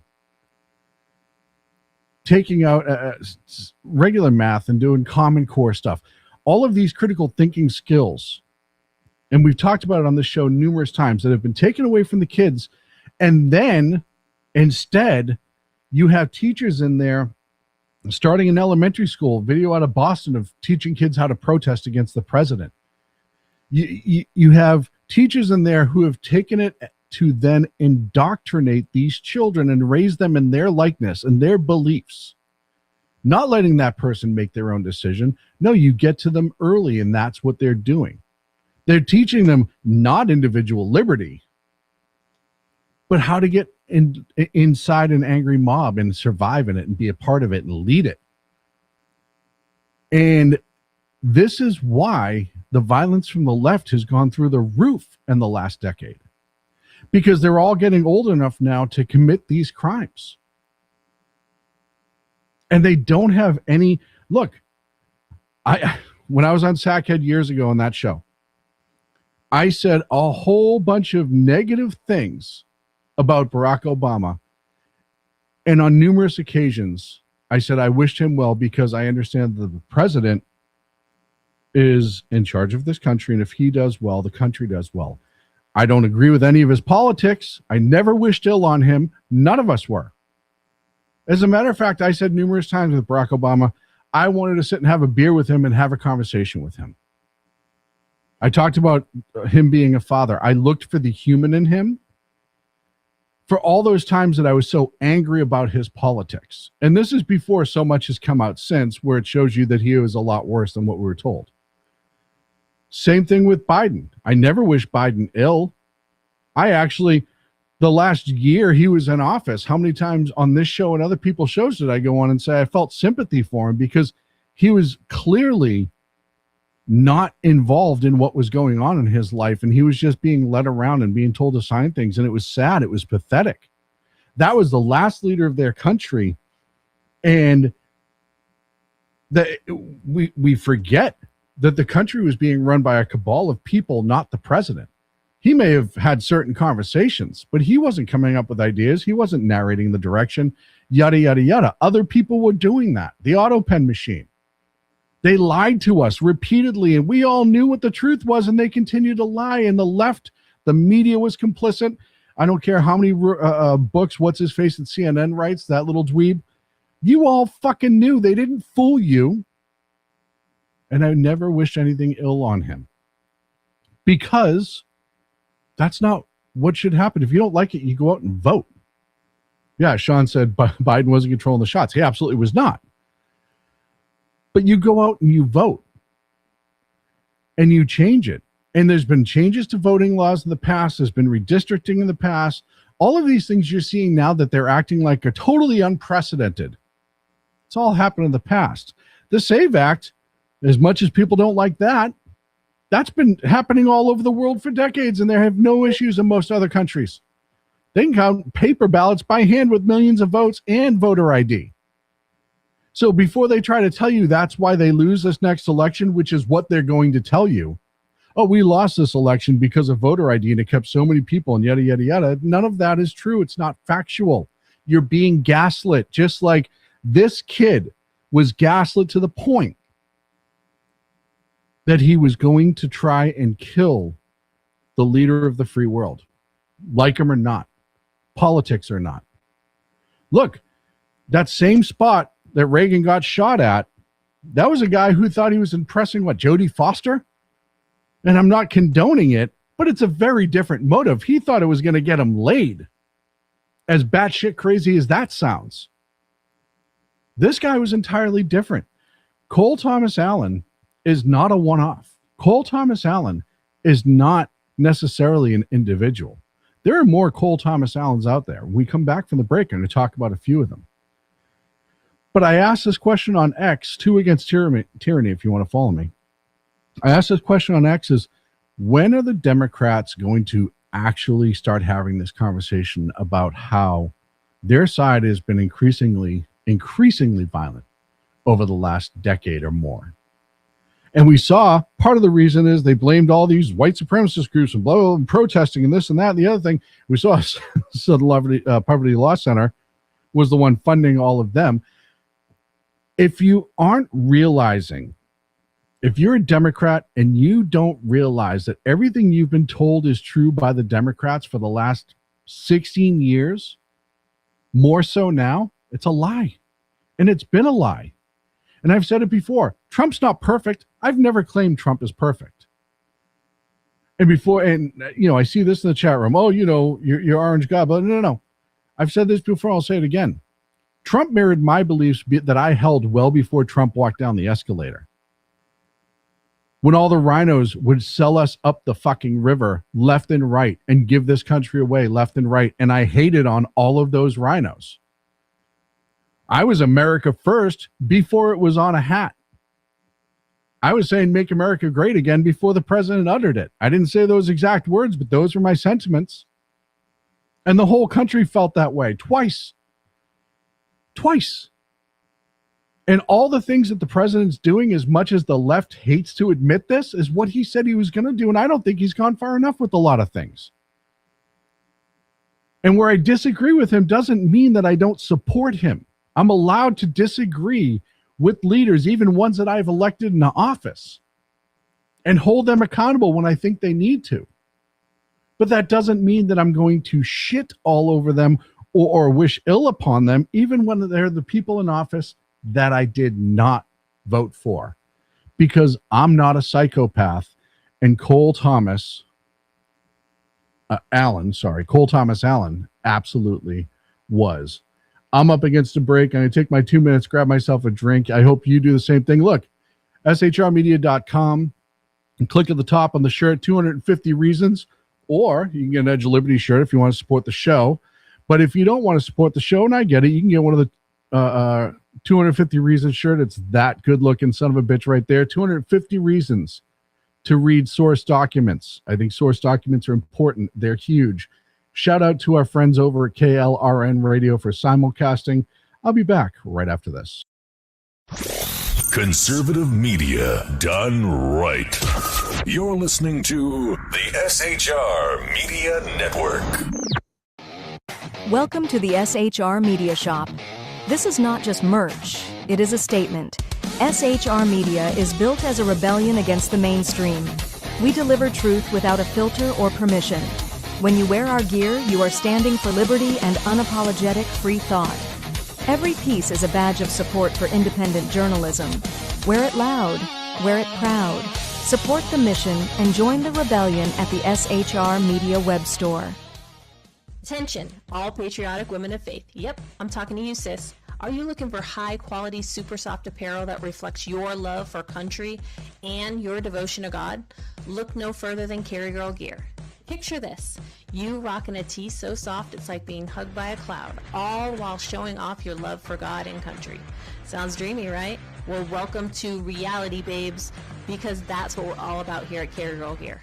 We specialize in super soft tees, tanks, and more, designed specifically for the strong, patriotic woman who proudly wants to carry their message of faith and freedom. When you shop with us, you're not just getting a t-shirt. You're joining a community of like-minded women who are proud to wear their beliefs straight on their tees. So whether you're sipping sweet tea on the porch or leading the charge for faith and freedom, do it in a Carry Girl tee. Because life's too short for stiff, boring tees. CarryGirl.com, where faith and freedom meets fashion. Come listen to BZ's Berserk Bobcat Saloon Radio Show. Live on select and exclusive Tuesday and Thursday nights at 11 p.m. Eastern, 10 p.m. Central, and 8 p.m. Pacific on the SHR Media Rumble channel, SHR Media YouTube channel, X, Twitch, Spreaker, and wherever great conservative podcasts are found. BZ, your conservative Sherpa, guides you through the maelstrom of Democrat, leftist, and globalist lies, chaos, deceit, and betrayal. Raised as a free-range child with dirt, stains, mud, and freedom, BZ broadcasts from North Idaho, comfortably surrounded by actual normal people. Jump into our plush, sumptuous, palatial, and resplendent chat room on rumble.com. Click on live chat to join. Now, with 37% more umbrage and 19% more bulbosity than previous shows, featuring delicious Liberty additives for the best in late-night conservatarian talk radio. BZ reminds you that with great beard comes great responsibility. No chinchillas were harmed, embarrassed, fat-shamed, or the focus of any sarcasm whatsoever in the making of this ad.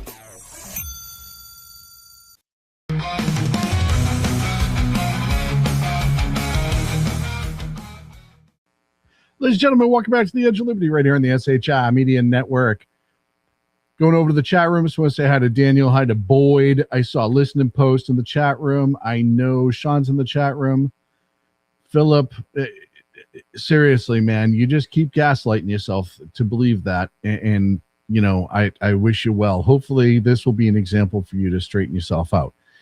And when I talk to you about gaslights and lies, I mean, this is some of the stuff. This is allegedly his social media that he was retweeting that he believed was true.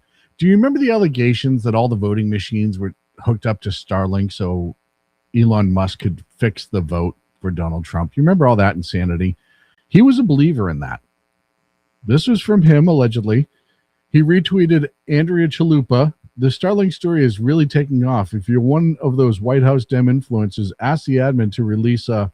And the story is essentially Starlink was hooked up, and that's how Donald Trump won. So this is what I talk about, doing no research or using no critical thinking skills. And where does this come from? Well, he was encouraged for a long time by media and social media that President Trump was going to be the downfall of our society.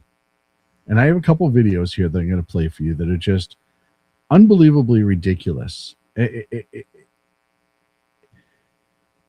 Look, however influential and successful a president is or it isn't,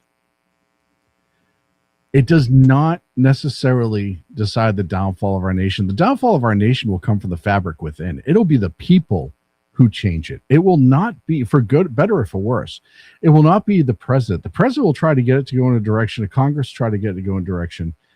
But you have these people who absolutely go to the nth degree to try to convince people that Donald Trump and the Republicans are going to destroy the nation. And it's all because they just don't agree with their politics. And that's something that Democrats don't miss. Look, I whenever I listen to people from quote unquote my side of the aisle, conservatives, I still try to do research into what they're talking about. I don't take their face value at it because you can't, unless it's something I already know about. I don't go and sit there and look up every single, because if it's, constitutionally based stuff that I have decent knowledge on.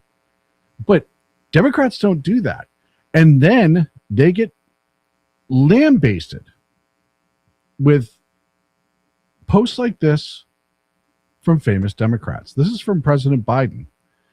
These are all the posts that he put out calling Donald Trump a threat to our democracy. Dog whistles. These are called dog whistles. These are what get people activated. It's almost like, before I read them all off, I was thinking about this. It's almost like they've been conditioning these people for years to be unknowing sleeper cells. And then they don't know what the right trigger word is going to be, but eventually somebody will utter it their way and it will activate them completely. And this is what seemingly has been happening. Joe Biden, Donald Trump, and MAGA Republicans are a threat to the very soul of this country. Donald Trump is the greatest threat to our democracy. Donald Trump is a genuine threat. He's a threat to our freedom. He's a threat to our democracy. He's literally a threat to everything America stands for. Donald Trump is a threat to our democracy. Trump poses many threats to our country. Greatest threat he poses to our democracy. Without that, we lose everything.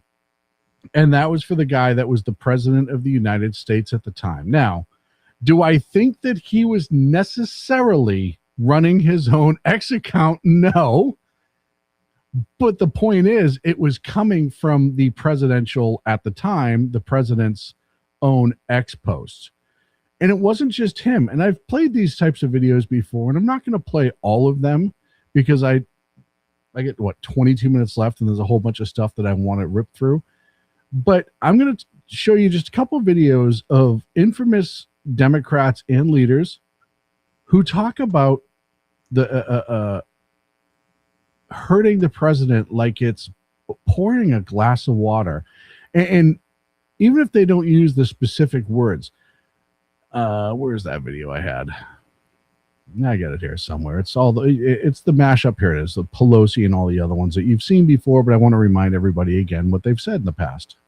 Why there aren't uprisings all over the country, and maybe there will be. People need to start taking to the streets. This is a dictator. There needs to be unrest in the streets for as long as there's unrest in our lives. Enemies of the state. Show me where it says that protests are supposed to be polite and peaceful. Do something about your dad's immigration practices, you feckless. When they go low, we kick. How do you resist the temptation to run up and wring her neck? The biggest terror threat in this country is white men, most of them radicalized right up to the right. I thought he should have punched him in the face. I said, even if you lost, he insulted your wife. Yes. He came down the escalator and called Mexicans rapists and murderers. He said, well, what do you think I should have done? I said, I think you should have punched him in the face and then gotten out of the race. You would have been a hero. I'd like to punch him in the face. I said if we were in high school, I'd take him behind the gym and beat the hell out of him. Punch some people in the face. The violence, the continued violent rhetoric. This is not the only time, and this is not the last time. And there's so many videos that I've played in the past of things like this.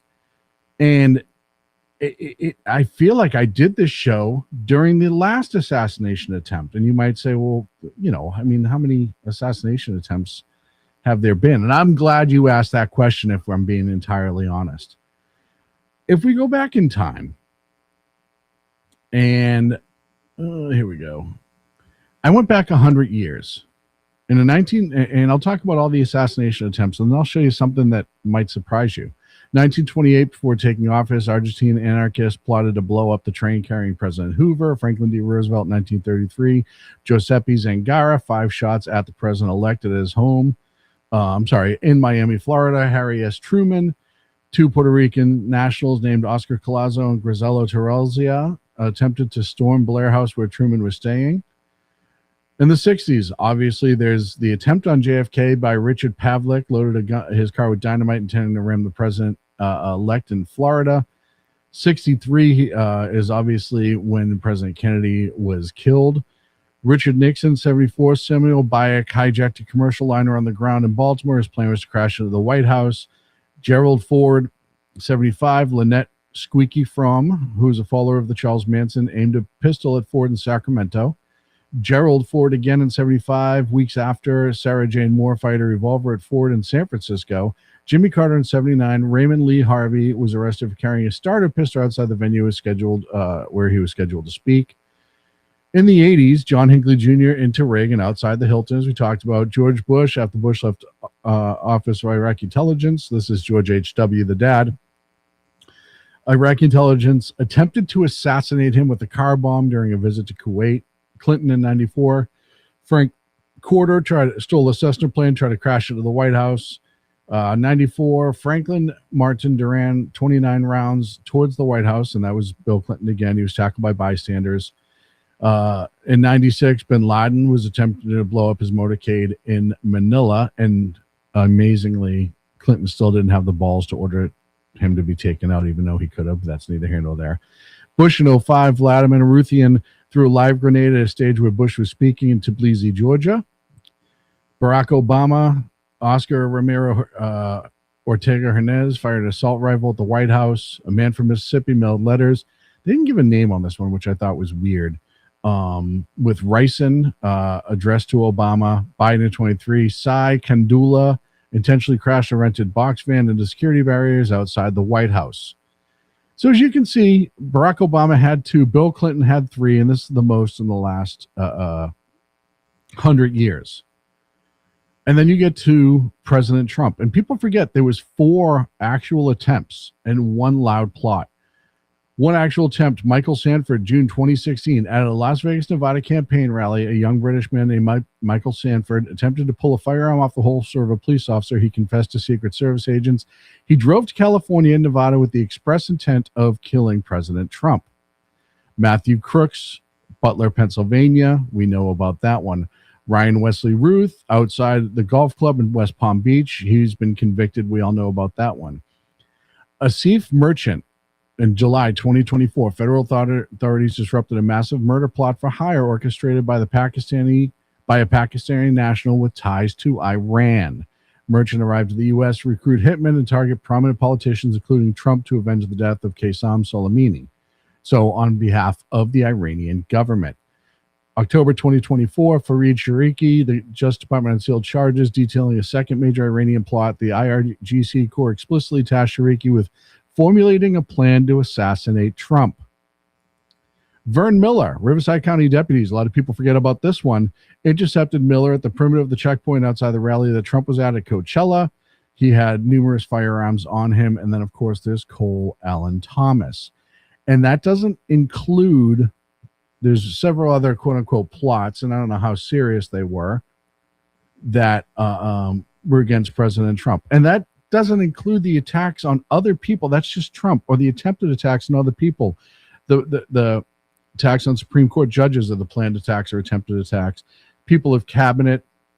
And then you look at leftist violence beyond that, where they're being told to take it out on normal people like school children, and you have all the trans shootings against schools.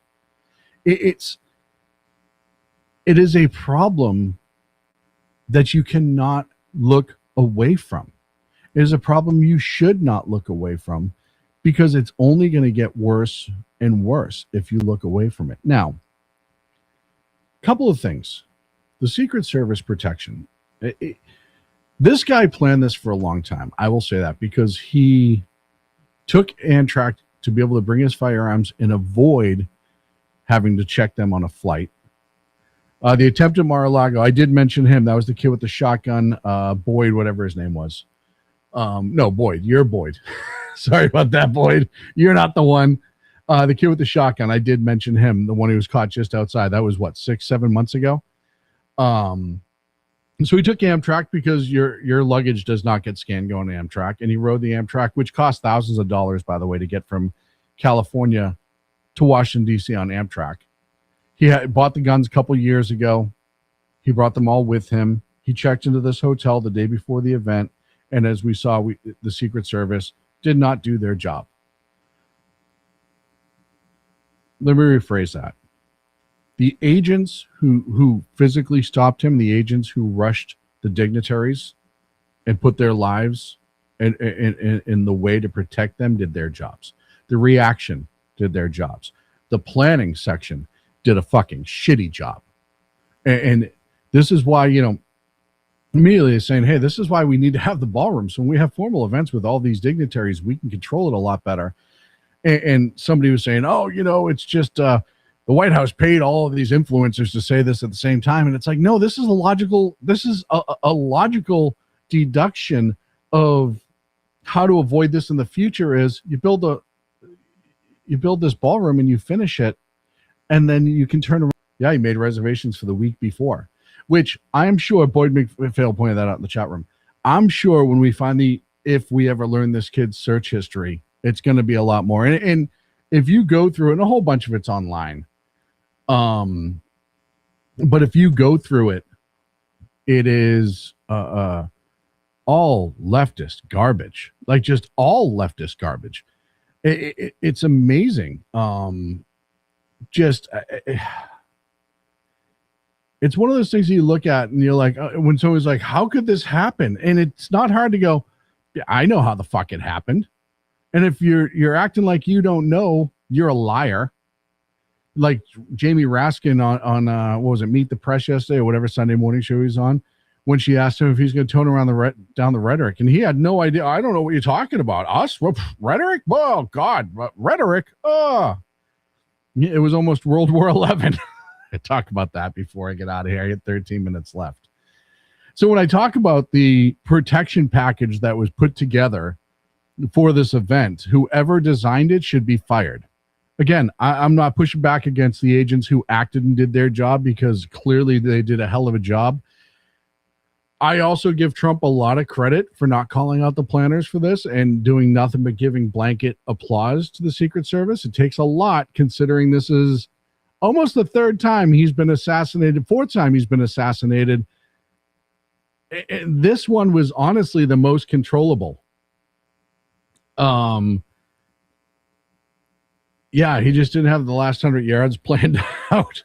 Yeah, and that's the other thing is, I don't know what he thought he was going to do when he comes in on the far end of the ballroom, and that place is teeming with sharpshooters and SWAT officers. But that tells you how insane he was. He was never going to get to his target, ever, ever, ever. So now I want to talk about the response of Democrats, because the peaceful, loving Democrats have once again shown who they are. This is a teacher saying that she will pray for better aim next time. This is off her social media. Her name is Andrea Hovis. She's a mom, teacher, community activist, praying for better aim next time. And again, when we tell you there's more people like this, more people indeed. Let's see. There's another. I got a couple more of them too. It's not the only one. Of course, we've all seen this Hassan Packer and his whole... Choose just not to rent it at all. Right? What do you think this is telling people? Honestly, what do you think this is telling people? Well, my understanding is that the property owners who have properties there choose just not to rent it at all. Yeah, kill them. Kill those motherfuckers and murder those motherfuckers in the Kill street. Let the the property streets, owners who own private property. soak in their fucking red capitalist bloods, dude.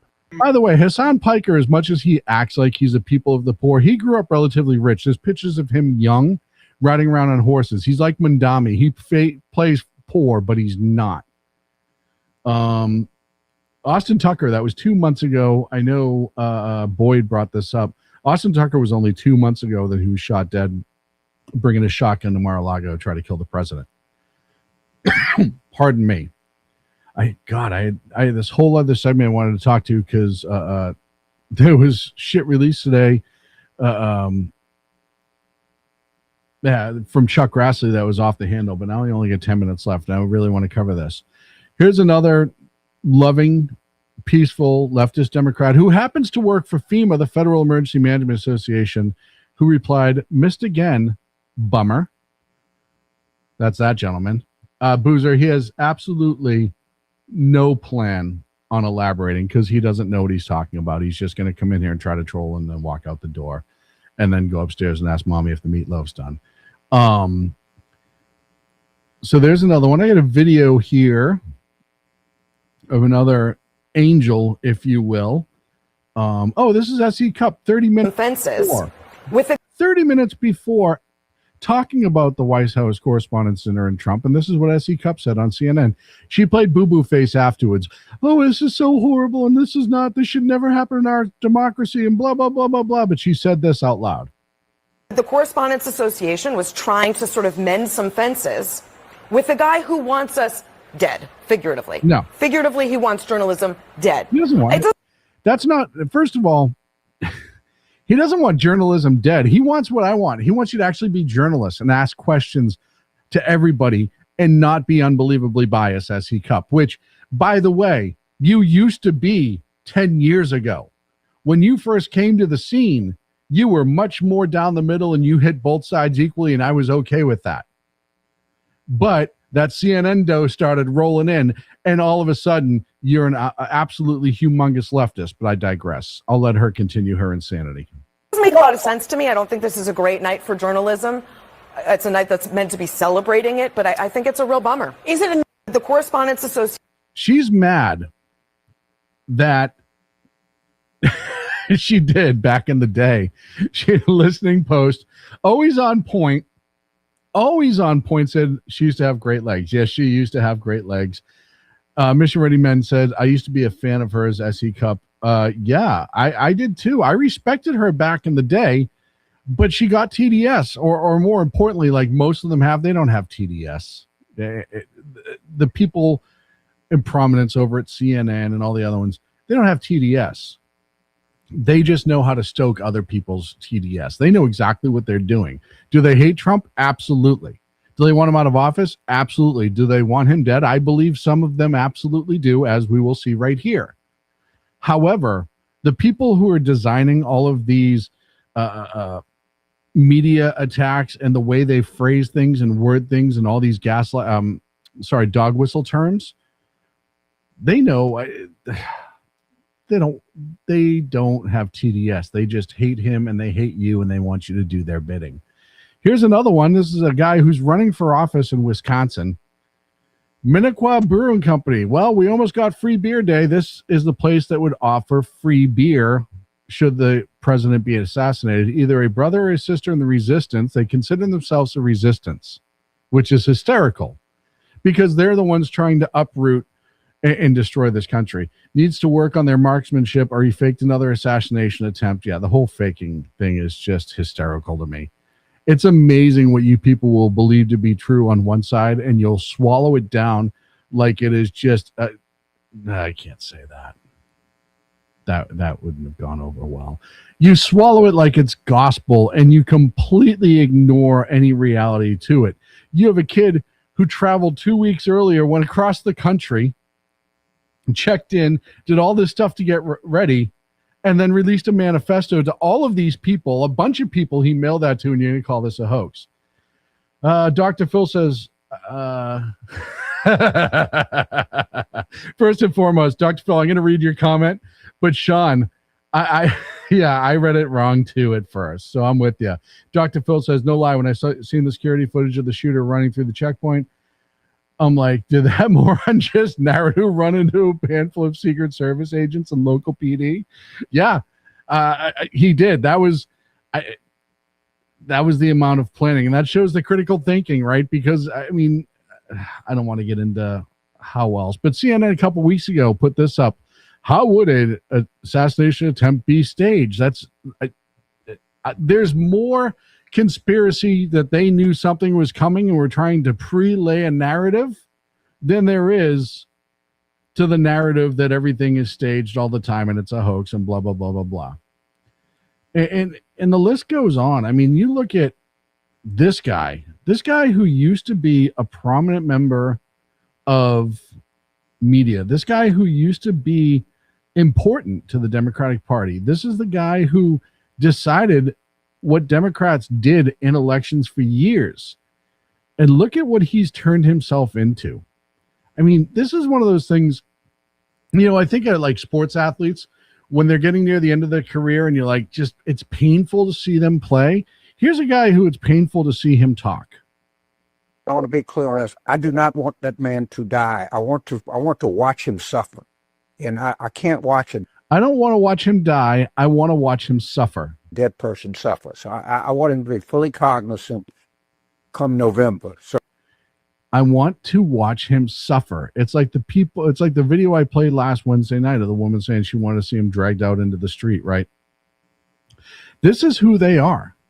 This is everything about them. Here's another. Why can none of you fuck? I'm sure she's got a degree in underwater basket waving and lesbian interpretive dance. Here's another one. Why can none of you fucking aim across a grassy knoll in the back of a moving car? We were real Americans.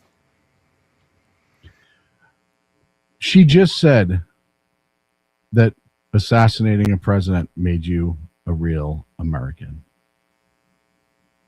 And yet, damn it, they missed again. Goes on. Who doing the fucking shoot? This is, look, I'm not making these videos up.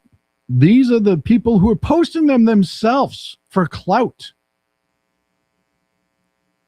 God damn it, they missed again. Who doing the fucking shoot? Shit. Bitch, where my motherfucking wine? That done pissed me off again. Imagine being so hopeful that somebody would die that this is your reaction. By the way, I brought up the brewery earlier that was giving away the free beer for the assassination attempt, and this is the asshole who owns that brewery. His name is Kirk Bangstad, and he's running for Democrat for State Assembly in Wisconsin, District 34. I just wanted to make sure that I put that out there, that he is hoping somebody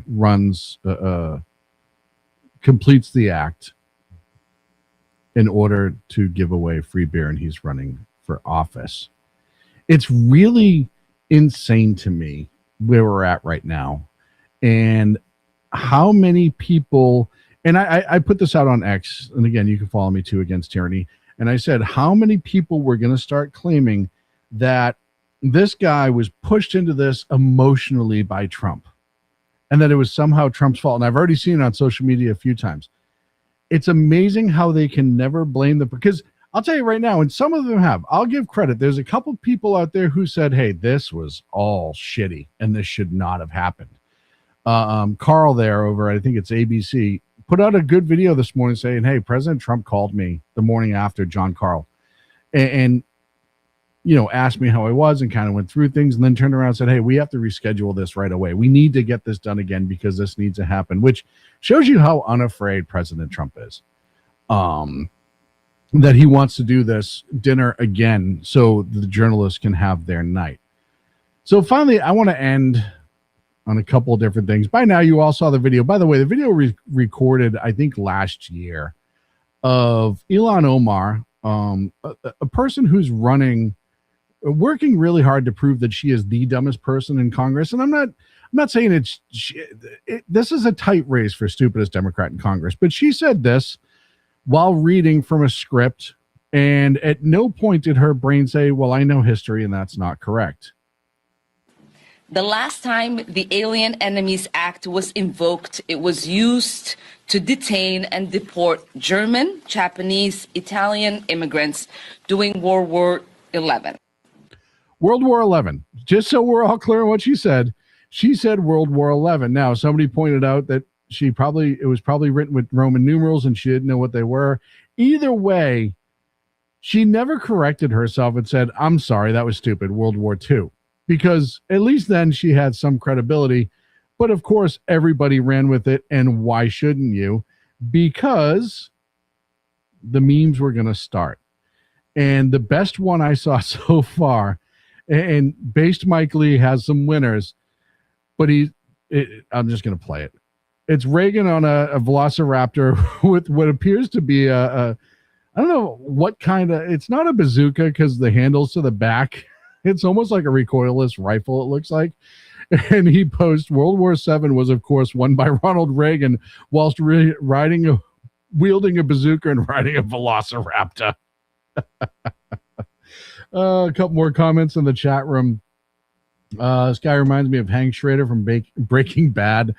You know what? We cook. I'm going to actually take that as a compliment.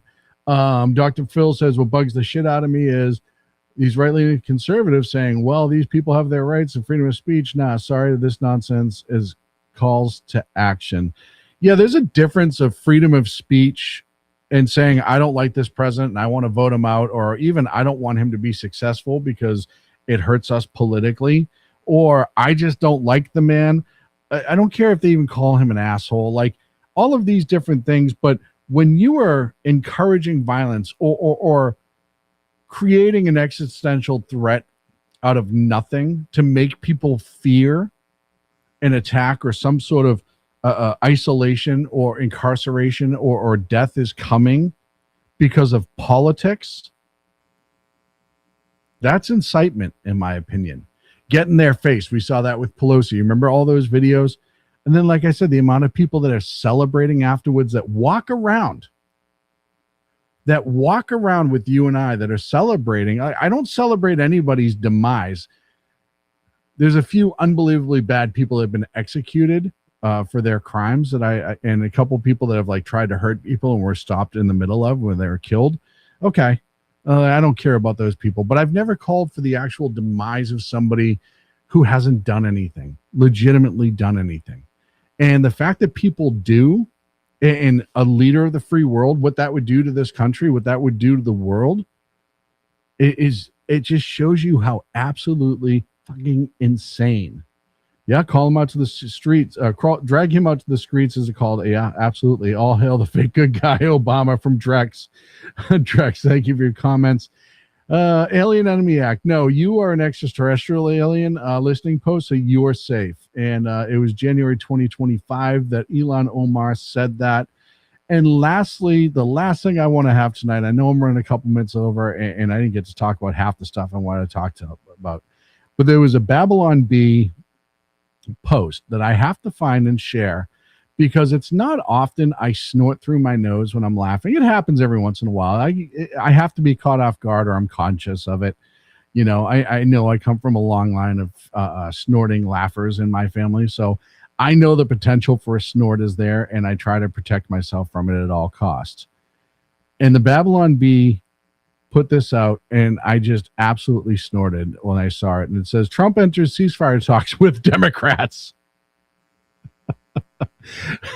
And it would be a lot funnier if it wasn't needed, which is incredible. Listen, Post said you should do a show maybe Wednesday and touch on what you didn't talk to tonight. You know what? That's a great idea. I'll be back Wednesday night at 8 p.m. Pacific. I'm back every Wednesday, Monday and Wednesday, 8 p.m. Pacific, right here on the SHI Media Network, and simulcast with our good friends over at KLRN Radio. But it's not just me on here. No, every Monday and Friday, 6 p.m. Pacific, 9 on the East Coast. You have the Reaver of Common Sense, my boy Jersey Joe. Tuesday and Thursday mornings, the Big Man, Mission Ready Men with Big E, 9 a.m. Pacific, noon on the East Coast. 7armors.com. Go catch some of his swag too. You can get the SHR Media stuff. It's all on the same site. Go get it. Do yourself a favor. The 250th shirts are on his site as well. And there's only, I think, 100 being made. So it's limited time. So go ahead and get that out. Every Tuesday and Thursday night, the Bulbous One, 8 p.m. Pacific, 11 on the East Coast. You have BZ's Berserk Bobcat Saloon. Friday and Saturday, 4 p.m. Pacific, 7 on the East Coast. The guy that's really good at making things not go boom, and that's Lyle Armstrong, Baron Bolstein, the EOD operator himself. And then Sundays, it's coming back. I'm being told soon.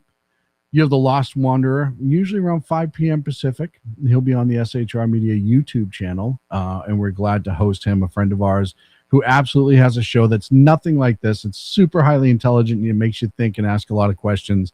It's educational, which I know scares a lot of people, but it doesn't scare me. That's going to be it for me. I'll see you Wednesday night at 8 p.m. Pacific. Stay strong. Talk to you then.